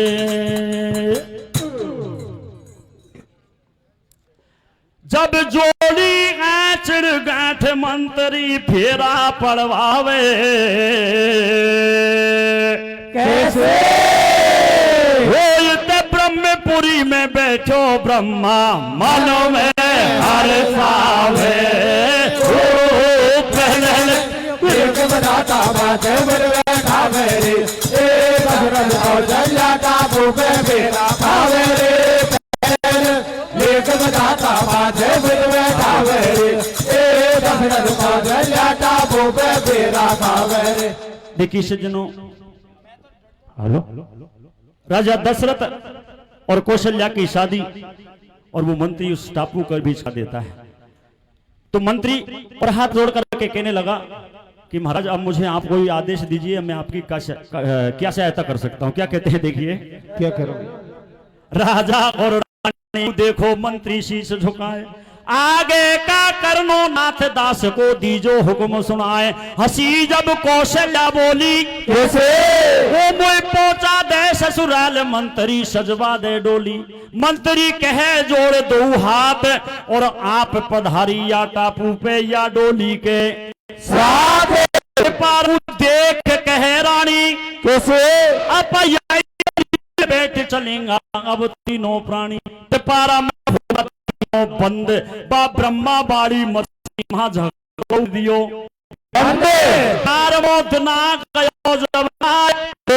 अरे रावण ने भेज दियो दूत लिया ब्रह्मा को बुलवाए। हंसी दरबार करे सारो, जब रावण कहवा लगो लेख मैंने मिटा दियो थारो।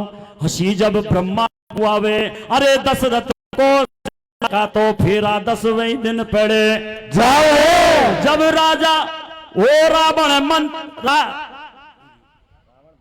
ठीक नहीं है कथा, ऐसी बात एक आध दो मेरी गाई है हाल ही में इंजेक्शन लग गया। जब रावण ब्रह्मा से बतलावे, शर्म नहीं झूठ बोलते आवे। कब तेने फेरा दिया बड़ाई कछु कछु तो दे सबूत बतलाए के दशरथ कौशल्या की शादी कैसे वो रावण सही समय करवा दी। तेने किसे मिटायो लेख बतावा मैं भी तो लूं देख।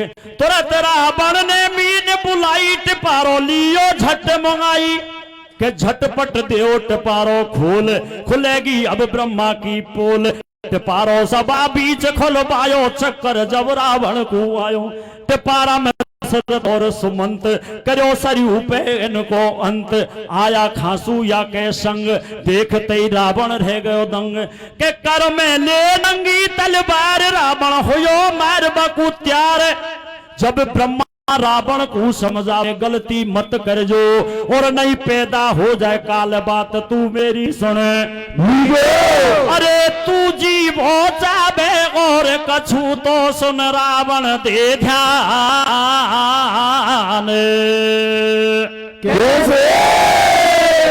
और इनको इनके घर पहुंचा ले मेरो सत्य वचन ले मान लेकिन राजा पाछे खावे रे ए दशरथ कौशल्या का रूप फेरा खावे रे पहले लेकिन राजा पाछे खावे रे ए दशरथ कौशल्या का रूप फेरा खावे रे। जैसे ही ब्रह्मा जी ने रावण से कहा कि रावण मेरा लेख कभी झूठा नहीं हो सकता, तो ब्रह्मा जी की बात को सुनकर के रावण कहते हैं तो बताओ तो सही तुमने किस तरीके से तुम्हारे लेख को साबित किया है। मैंने आपका लेख झूठा साबित कर दिया है। तो ब्रह्मा जी कहते हैं कि तू तो बता तेने मेरे लेख को कैसे झूठा साबित किया है। जैसे ही सज्जनों रावण ने ब्रह्मा जी की यह बात सुनी और तिमिंगल नाम की मछली से टिपारे को लाकर के जैसे ही सभा के बीच खुलवाया तो दशरथ सुमंत्री और रानी कौशल्या उस तीनों उस टिपारे के अंदर मिले।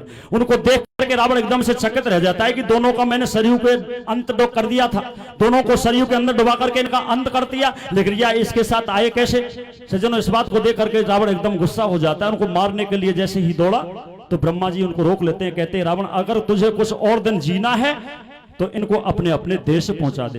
देखिए सज्जनों ब्रह्मा जी की इस बात को मान करके और रावण उन दोनों को अपने अपने देश में पहुंचा देता है। क्या होता है देखिए क्या होता है भैया। अरे ब्रह्मा की मानी बात दशानन ने जब हुक्म सुनायो और कौशल्या को कौशलपुर दशरथ को अवध पहुंचायो। खुशी दो राजन में छाई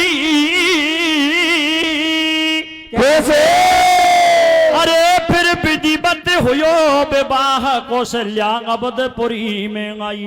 करी दशरथ ने और दो शादी कैसे और 4 पुत्र भय बिन की शादी जनकपुरी करवा दी। कर घर आगे चारों भाई और हुए गो राम को राजनगर में चर्चा फैलाई। विधाता की लीला देख कैसे भाई राम जाए वनवास लिखो वेदना ने ऐसो संग में लक्ष्मण सीता जाए और चित्रकूट दियो छोड़ बसे बे पंचवटी पे जाए। अरे नाक सुपड़ खाकी काटी और सीता को हो गो हरण अगाड़ी में गो संपाती। बेर खा सवरी घर भगवान और सीता की कर रहे खोज मिलो आगे अंजनी को हनुमान। मित्र सुगुरी बनायो है और बाली को वध करो लंक हनुमान पठायो है। संदेशो सीता को दियो कैसे और पहुंच गयो दरबार जला सब लंका को दियो। भगत जब प्रभु के ढंग आयो कैसे और दियो हाल सुनाए प्रभु के समद पे डेरा डल। अरे समद पे शिव पदरायो है फिर दियो सेत बंधवाए सभी दल लंका आयो है। रोप दियो जांगद ने पाम और चारों तरफ से घेरी लंका में मचा दियो कोहराम। राक्षस हेरे हेर मारे वो छिड़ो रावण राम को युद्ध देवता कर रहे जयकारे। के रन में रावण घबरायो कैसे तेरो मरण राम के हाथ लेख ब्रह्मा को याद आयो। कहे जब राम राम शीश और रघुराई ने एकदम से दिक बाण छोड़ दिए एक तीस। अरे धरनी में रावण गिरो तो बाको हो गयो काम तमाम। कैसे और बिदना को मिटे नहीं लेख प्रेम से बोलो जय श्री राम हो लेकिन दाता पास बैठा मेरी दशरथ को संजाता पूते खावे मेरे दाता पास बैठा मेरी दशरथ को संजाता पूते खावे। बोलिए रामचंद्र भगवान की जय हो।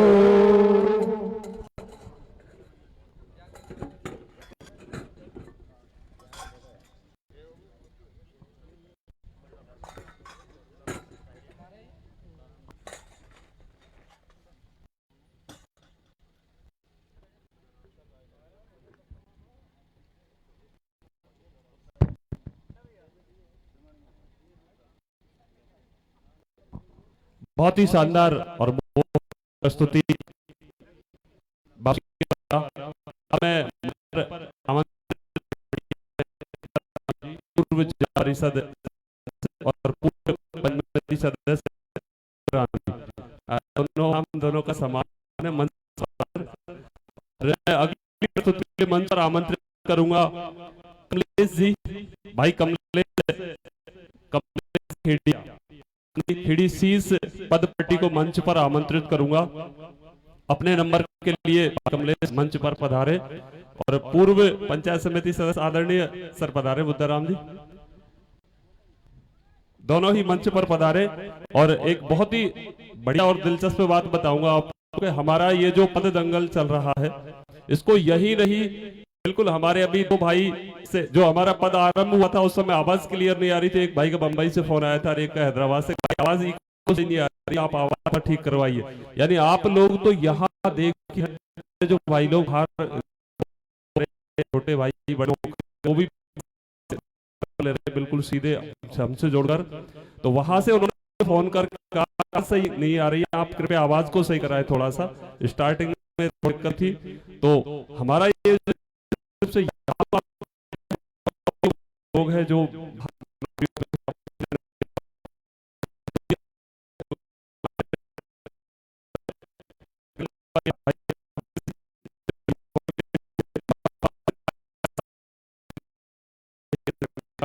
से पूर्व आदरणीय रमसी जी ने बहुत सुंदर रामायण के प्रसंग का बहुत ही सुंदर अपने शब्दों में प्रयोग कर और अपनी वाणी में प्रयोग कर एक समा बांध दिया। बहुत ही अच्छी मोहक आपके समक्ष प्रस्तुत।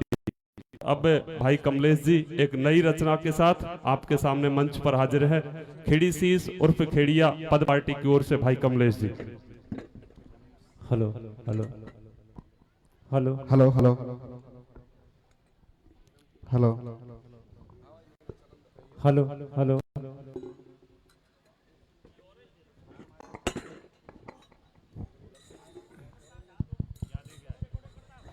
Hello hello hello hello hello hello hello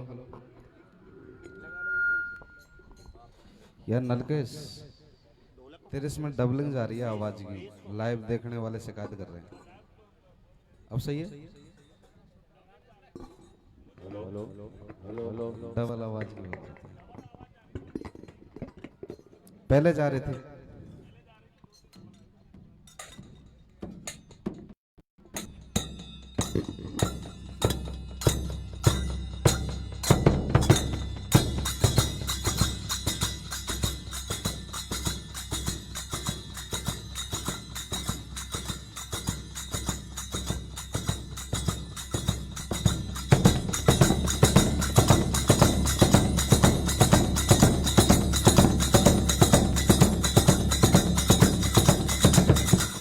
hello hello सजनों,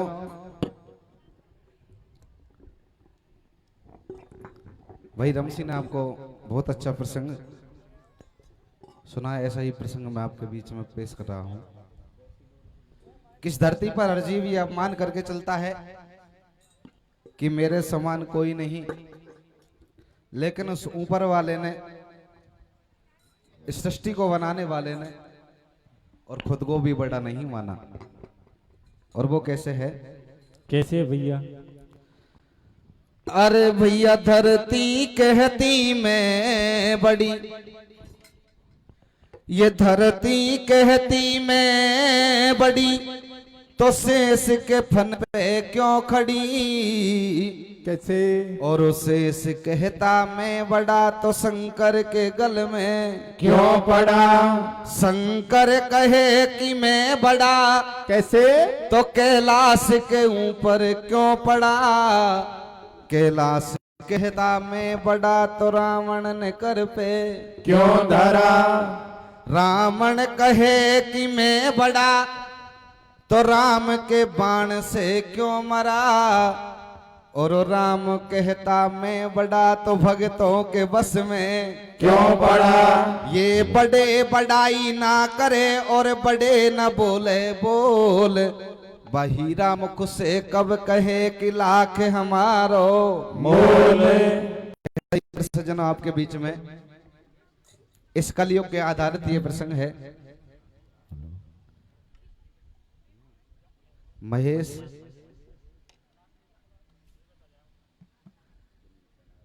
सज्जनों, मेरा प्रसंग होगा भक्त और भगवान का। इस कलयुग के आधारित ये प्रसंग है। प्रसंग का शीर्षक श्यामा और गोपाल। कि सज्जनों, काशी में एक राजनगर नाम का गांव था और उस गांव में पंडित जी रहा करते। पंडित जी का नाम शुक्लाचार्य था। पंडित जी के एक लड़का था और एक लड़की थी। लड़के का नाम गोपाल था और लड़की का नाम श्यामा बाई। सज्जनों, गोपाल इधर पंडित जी के घर में बहुत ही गरीबी थी और उस गरीबी में रहते रहते पंडित जी अपने बेटे गोपाल की शादी कर लेते हैं, लेकिन श्यामा बाई की शादी नहीं कर पाते हैं। होनी का संयोग, अरे गोपाल की शादी के बाद में पंडित और पंडितानी दोनों ही स्वर्ग सिधार जाते हैं, यानी गोपाल और श्यामा के सर से माँ बाप का साया उठ जाता है। इधर गोपाल मन में सोचने लगा, भगवान इधर तो घर में गरीबी जोर दे रही है और इधर मेरी बहन शादी योग हो रही है। अरे गोपाल अपनी बहन की सगाई करने जाता, जहां घर मिलता वहां बर नहीं मिलता और जहां बर मिलता वहां नहीं मिलता, और जहां घर दोनों मिल जाते गोपाल से दहेज मांगते। गोपाल के पास देने के लिए दहेज नहीं था। सज्जनों, इधर श्यामा जवान होती जा रही थी। गोपाल की घरवाली गोपाल से ताने मारने लगी, कहने लगी, जब तेरी बहन शादी युग हो गई तो इसकी शादी क्यों नहीं करता। बार बार गोपाल को समझाने लगी है। और गोपाल से क्या कहने लगी है, कैसे समझाने लगी है भैया? क्या कहती है मेरे भैया? हाँ रे कर दे पीड़ा हाथ बलम ननदी को ब्याह रचा दे रे। कैसे कैसे? अरे कर दे पीड़ा हाथ बलम ननदी को ब्याह रचा दे रे। कैसे?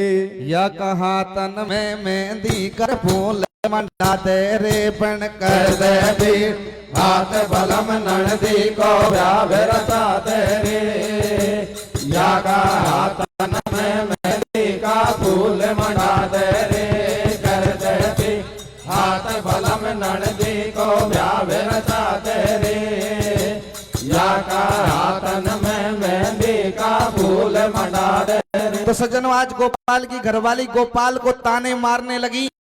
आज गोपाल मन में निश्चय करता है कि आज मैं मेरी बहन की सगाई करने जाऊंगा और तब तक घर नहीं लौटूंगा, तब तक मैं मेरी बहन की सगाई नहीं कर देता। सज्जनों, पास में एक रोमच नाम का गांव था। उसमें जाकर देखता कि उसी के बराबरी का एक गरीब परिवार रहता है। अरे लड़का बड़ा सुंदर है। सज्जनों, गोपाल अपनी बहन की सगाई उस रोमच नाम के गांव में कर देता है और अपनी हैसियत के अनुसार, अपनी गरीबी के अनुसार शादी की तैयारी चालू करने लगा। होता क्या है? क्या होता है मेरे भैया? हर एक सुन लो रोमच नगरी श्यामा की करिए सगाई। वो पापी है गरीब परिवार और 3 लोक के नाथ मिलायो खूब मेल कर तारे। वो सायो श्यामा को कड़वायो, वो सकती सारू ब्याह रचायो। फेरा पाड़ दिए जब साथ बन कर दई विद्या बरात। भेड़ के कर दिए पीड़े हाथ के रोटी और बेटी दे दइए। पाछे विद्या भेड़ कर दइए।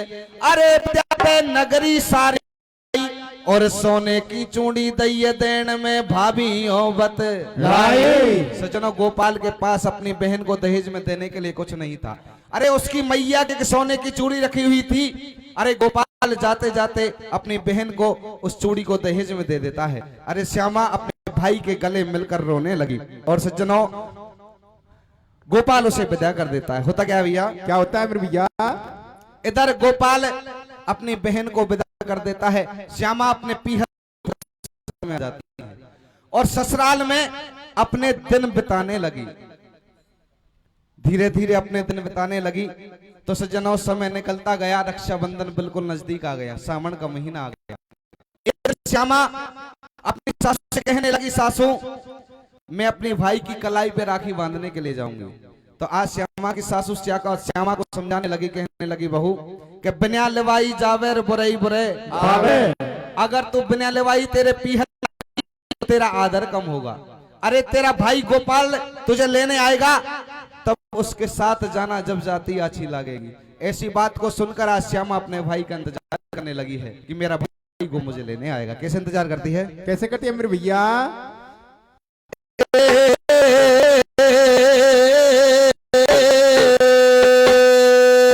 कैसे? अरे बैठी बैठी रे आंगन में नाड़ू बाट। कैसे? अरे बैठी बैठी रे आंगन में नाड़ू बाट। उड़ाऊं काला कागे वो जामन को जा कर आवे। गो बैठे बैठे आंगन में नाड़ू बाट। उड़ाऊं काला कागे जामन को जा कर आवे। गो बैठे बैठे आंगन में नाड़ू बाट। उड़ाऊं काला कागे जामन को जा कर आवे। अपने भाई का इंतजार कर लगी कि मेरा भाई गोपाल मुझे लेने आएगा। और सज्जनों आज श्यामा अपने घर में बैठी बैठी कैसे इंतजार करने लगी, क्या करने लगी है? क्या कहते हैं मेरे भैया? ए कबीर हमारी सासू देखे बोले, हमारी ननदीर देखे बोले। कैसे? हमारी ननदीर देखे बोले, हमारे देवर देखे बोले। तो रानी बेटानी बोकू बोली मारे। बैठे बैठे आंगन में नाड़ू बाटे। उड़ाऊं काला कागे जामन को जा कर आवे। बैठे बैठे आंगन में नाड़ू बाटे। उड़ाऊं काला कागे जामन को जा कर आवे। आज सज्जनों श्यामा अपने भाई का इंतजार करने लगी कि मेरा भाई गोपाल मुझे लेने आएगा। होता क्या है सज्जनों, इधर गोपाल एक दिन अपनी बहन को लेने भी आ रहा था तो घरवाली कहने लगी, आज आप तैयार हो, कहाँ जा रहे हो? तो गोपाल अपनी घरवाली से कहने लगा, मैं मेरी बहन श्यामा को लेने के लिए उसकी ससुराल में जा रहा हूँ। तो घरवाली कहने लगी, मेरी बात कान खोल कर सुनो, अगर तुम तुम्हारी बहन को लेने गए तो मैं अपने पीहर को चली लौट कर तुम्हारे पास में कभी नहीं आऊंगी। गोपाल सोचने लगा, जब मेरे बहन के आने से मेरा घर बिगड़ता है तो बहन को फिर कभी ले आऊंगा। अपनी बहन को भूल जाता है सज्जनों। लेकिन ये भाई तो अपनी बहन को भूल सकते हैं, लेकिन ये बहन कभी अपने को नहीं भूल सकती। सज्जनों आज मन में सोचने लगी, या तो मेरा भाई बीमार पड़ गया या उस पर कोई भुगतान पड़ी, इस कारण मुझे लेने नहीं आया। सज्जनों दोबारा सोचने लगी है और दोबारा अपनी सासू के पास में आ जाती है और सासू के पास आकर कहने लगी, सासू रक्षाबंधन नजदीक आ गया और मेरा भाई गोपाल मुझे लेने नहीं आया। या तो वो बीमार पड़ गया या इस कारण मुझे लेने नहीं आया। अब की बार तो मुझे बिना लवाई भेज दे। सज्जनों श्यामा की सासू मना कर देती है और मना करती है तो श्यामा अपनी आंखों में आंसू भर लेती है। आंखों में आंसू भरकर आज श्यामा अपनी सासू से गुहार करने लगी कि सासू अब की बार मुझे बिना लवाई भेज दे। क्या कहने लगी है? क्या कहते हैं मेरे भैया? हाँ कहता दे सासू पियर को भैया की मन में आवे रे। कैसे कैसे?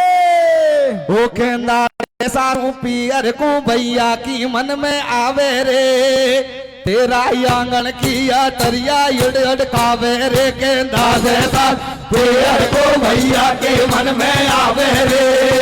तेरा आंगन के तरिया इड़ इड़ खावे रे। कहता दे सासू पियर को भैया के मन में आवे रे। तेरा आंगन के तरिया इड़ इड़ खावे रे। आज सज्जनों श्यामा अपनी सासू के सामने रोने लगी, गिड़गिड़ाने लगी, तो सासू का भी हृदय पिघल गया। कहने लगी बहू अरे चली तो जा लेकिन लौट कर जल्दी ही आ जाना। अरे श्यामा अंदर घर में जाकर तैयार होने लगी जाती है और अपनी सासू से क्या कहने लगी है? क्या कहती है मेरे भैया? हरी मत नाटे मेरी सांस लगन मोए पीहर की लागी। कैसे? और भैया की मन में आए बजाऊंगा के हाथन में राखे पियर को भैया के मन में आवे रे, मेरा आंगन के आटरिया उड़ खावे रे के नादे पियर को भैया के मन में आवे रे, तेरा आंगन के आटरिया उड़ खावे रे। कि मत नाटे मेरी सांस लगन वो पीहर की लागी और भैया की मन में आए बंजाऊंगा के हाथन में राखी। आज सज्जनों श्यामा अपनी सासू के सामने गिड़गिड़ाने लगी, रोने लगी, तो सासू का भी हृदय पिघल गया। कहने लगी बहू चली जा लेकिन लौट कर जल्दी ही आ जाना। तो श्यामा अपने अंदर घर में जाकर तैयार होने लगी। एकदम से याद आया अरे अपने भाई के घर तो जा रही हूँ लेकिन राखी ले जाने के लिए मेरे पास में एक पैसा नहीं, राखी कहां से ले जाऊंगी। बंधुओं श्यामा दोबारा अपनी सासू के पास भाग कर आ जाती है। कहने लगी सासू अगर तुम्हारे पास में कुछ पैसे हो तो मुझे दे दो, मैं अपने भाई के लिए राखी ले जाऊंगी। बंधु ये गरीबी होती ही ऐसी है। अरे श्यामा की सासू के पास भी एक पैसा नहीं था, मना कर देती है और जब सासू मना करती है तो श्यामा उदास हो गई। फिर कहने लगी सासू याद करो जिस दिन मेरी शादी हुई थी उस दिन मेरे भाई ने तुम्हें दहेज में एक सोने का कंगन दिया था, उस चूड़ी को मुझे दे दो, उसे बेचकर मैं अपने भाई के लिए राखी ले जाऊंगी। सज्जनों श्यामा की सासू उस चूड़ी को निकालकर श्यामा के लिए देती है। अरे श्यामा उस चूड़ी को बाजार में जाकर बेचती है और बेचकर अपने भाई के लिए राखी खरीद कर कैसे पीहर को जाती है। होता क्या है? क्या होता है मेरे भैया? हरे एक सासू ने चूड़ी दे दी है, वो सासू ने चूड़ी दे दी है, बहना भैया के चल दइए। सुनो बिंगड़ी में साथी को बाघर से निकड़ी एक बेचारी को होबा लगा। कि जब चलबा की सूरत लगाई हो गई छींक सामने की भाई, बिल्ली ने जब काटो गेलो और रीति मिल गई झेड़ होयो बा श्यामा को मन मेलो। वो बातों मन ही मन घबरावे पण अब सरपट चलती जावे। जब वापी हरिया में आई और दरवाजा पे ठाडो दिखो बाकू बाको भाई, तो बा में भुजा पसार पूछ रही बा कर भाई सू कैसे? अरे तू कैसे होयो उदास बता दे तेरी जान जाए सु वो दादे सासू पियर को भैया के मन में आवे रे, मेरा आंगन के आटरिया उड़ खावे रे के दादे सासू पियर को भैया के मन में आवे रे, मेरा आंगन के आटरिया उड़ खावे रे। मिल रही भुजा पसार पूछ रही बाका भाई सू और तू कैसे हो उदास बता तेरी जामन जाईसू। अपने भाई के घर पहुंच जाती है और भाई भौजाई के गले मिलती है। कहने लगी भाई तू ये बता मुझे लेने क्यों नहीं आया। तो गोपाल कहने लगा बहन अरे भाई का दरवाजा तो बहन के लिए हरदम खुला रहता है, इसमें जाने आने की क्या बात है। आज सज्जनों उस ओरिजिनल बात को छुपा लेता है कि तेरी भाभी ने मुझे नहीं आने दिया। सज्जनों ऐसी बात को सुनकर श्यामा खुश हो जाती है। इतने में श्यामा की जो नगर में बचपन में सहेली थी वो सारी इकट्ठा हो जाती है और सज्जनों श्यामा को पास में बैठा लेती है और ससुराल के बारे में समाचार पूछने लगी और कहने लगी बहन तेरे ससुराल के समाचार सुना। तो आज श्यामा अपनी सखियों के बीच में बैठकर जो रास्ते में अपशगुन हुए थे, जो किसौन हुए थे, उनके बारे में बताने लगी। तो श्यामा की सखी कहने लगी श्यामा सब बेमतलब की बातें हैं, तेरे दिमाग का टेंशन भी दूर होगा। कल हरियाली तीज है और हरियाली तीज का काशी में एक शंकर भगवान का बहुत अच्छा मेला लगता है, उस मेले को देखने के लिए चलेंगे। श्यामा मना कर देती, कहने लगी बहन मेरे पास में मेले में चलने लायक कपड़े लगते नहीं है। तो सज्जनों आज श्यामा की सखी कहने लगी बहन तू उदास मत हो, तेरी भाभी के पास जा। अरे तू तो अकेली ननद है, तुझे लाड गोड से भी रखती है, अरे उसके पास से जाकर एक साड़ी मांग ले। बंधु श्यामा के भी बात जच गई अपनी सखियों के साथ से खड़ा होकर भौजाई के पास में पहुंच गई। लेकिन सज्जनों भौजाई तो पहले ही चिढ़ती थी, कहने लगी, भौजाई से जाकर साड़ी को मांगा, लेकिन भौजाई ने तो बिल्कुल मना कर दिया। और मना कर दिया तो श्यामा उदास होकर अपने घर में बैठ गई। इतने में श्यामा की जो बचपन की सहेली थी वो सारी इकट्ठा होकर और मेले में चलने के लिए तैयार होकर श्यामा के पास में आ गई। कहने लगी, बहन अब तक तू तैयार ना हुई? तो श्यामा अपनी सखियों से कहने लगी, बहन मैंने तुम्हारे कहे अनुसार जाकर भौजाई से उस साड़ी को मांगा, लेकिन मेरी भौजाई ने तो मुझसे बिल्कुल मना कर दिया। तो श्यामा की सखी एक बात रास नहीं आई, कहने लगी, बहन तू झूठ बोल रही है। अरे हमारे सामने, हमारे साथ चल और हमारे सामने उस साड़ी को मांग, तुझे साड़ी अवश्य मिलेगी। सज्जनों श्यामा मना करती रही, लेकिन सखियों की जिद के सामने श्यामा हार गई। उठकर दोबारा अपनी भौजाई के पास में पहुंच जाती है और कैसे साड़ी मांगने लगी है। कैसे मांगती है मेरे भैया? हर एक भाभी है मोकू सब ज्ञान, ओ या दुनिया में मांगन तो हो बेरी मरण समान गरीबी को मोल कछूहत नहीं है, पण दे दे तेरी साड़ी अर्जी हाथ जोड़ कर रहिए। वो पासे यो बोले नखराड़ी, ओ भाई जी सुन ले बात हमारी, शरत में तो से अब लगवाऊं, ओ जे लग जाए दाग नर में तो तेरे खूनन से ही धुले। दे दियो जब छाती में तीर, आ गयो जामन जायो बहन को भैया न्यो समझावे, ओ मन चाही चूंदर ले जा भेना मत मन में घबरावे। अरे बंदाबे भैया ऐसे धीर, ओ बहना तू मत होए अधीर, तेरी या भाभी है नादान, या की बातन को बेमतलब में मत कर जो अब भाई भाभी को बेस पहुंच गई बाबेला में जाए कैसे? और होनी तो माने नहीं चीलेक, अंबर में मंडरायक ओ मंडरागी बैरण कैसे?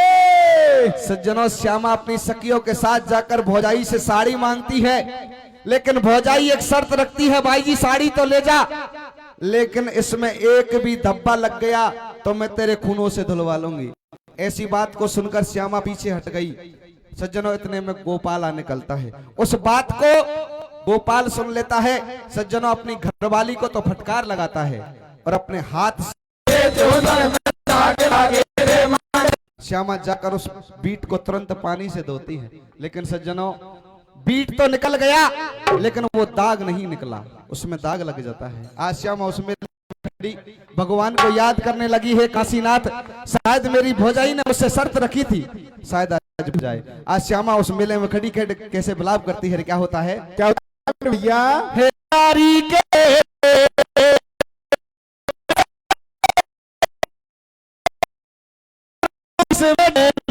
लेके लाड़ी के वो मंडर हरे अमर मजीदो कागे तेरे बाबे के जो दादा कागी रे कागी रे अमर में मंडरागी जो कागी रे तेरे बाबे के जो दादा कागे। अरे चिड़िया ने कर दी जुल्म, होश जब उड़े बेचारी के, और तुम लाख करो कोशिश मिटे नहीं लेख ललाड़ी के। आज श्यामा मन में सोची जा रही है और अपने घर पहुंच जाती है। सज्जनों घर पहुंच और साड़ी को अपने तावे कैसे? ओ तेरी बेना का खून में तो कैसे? तेरी बेना का खून में तो साड़ी को धुलवा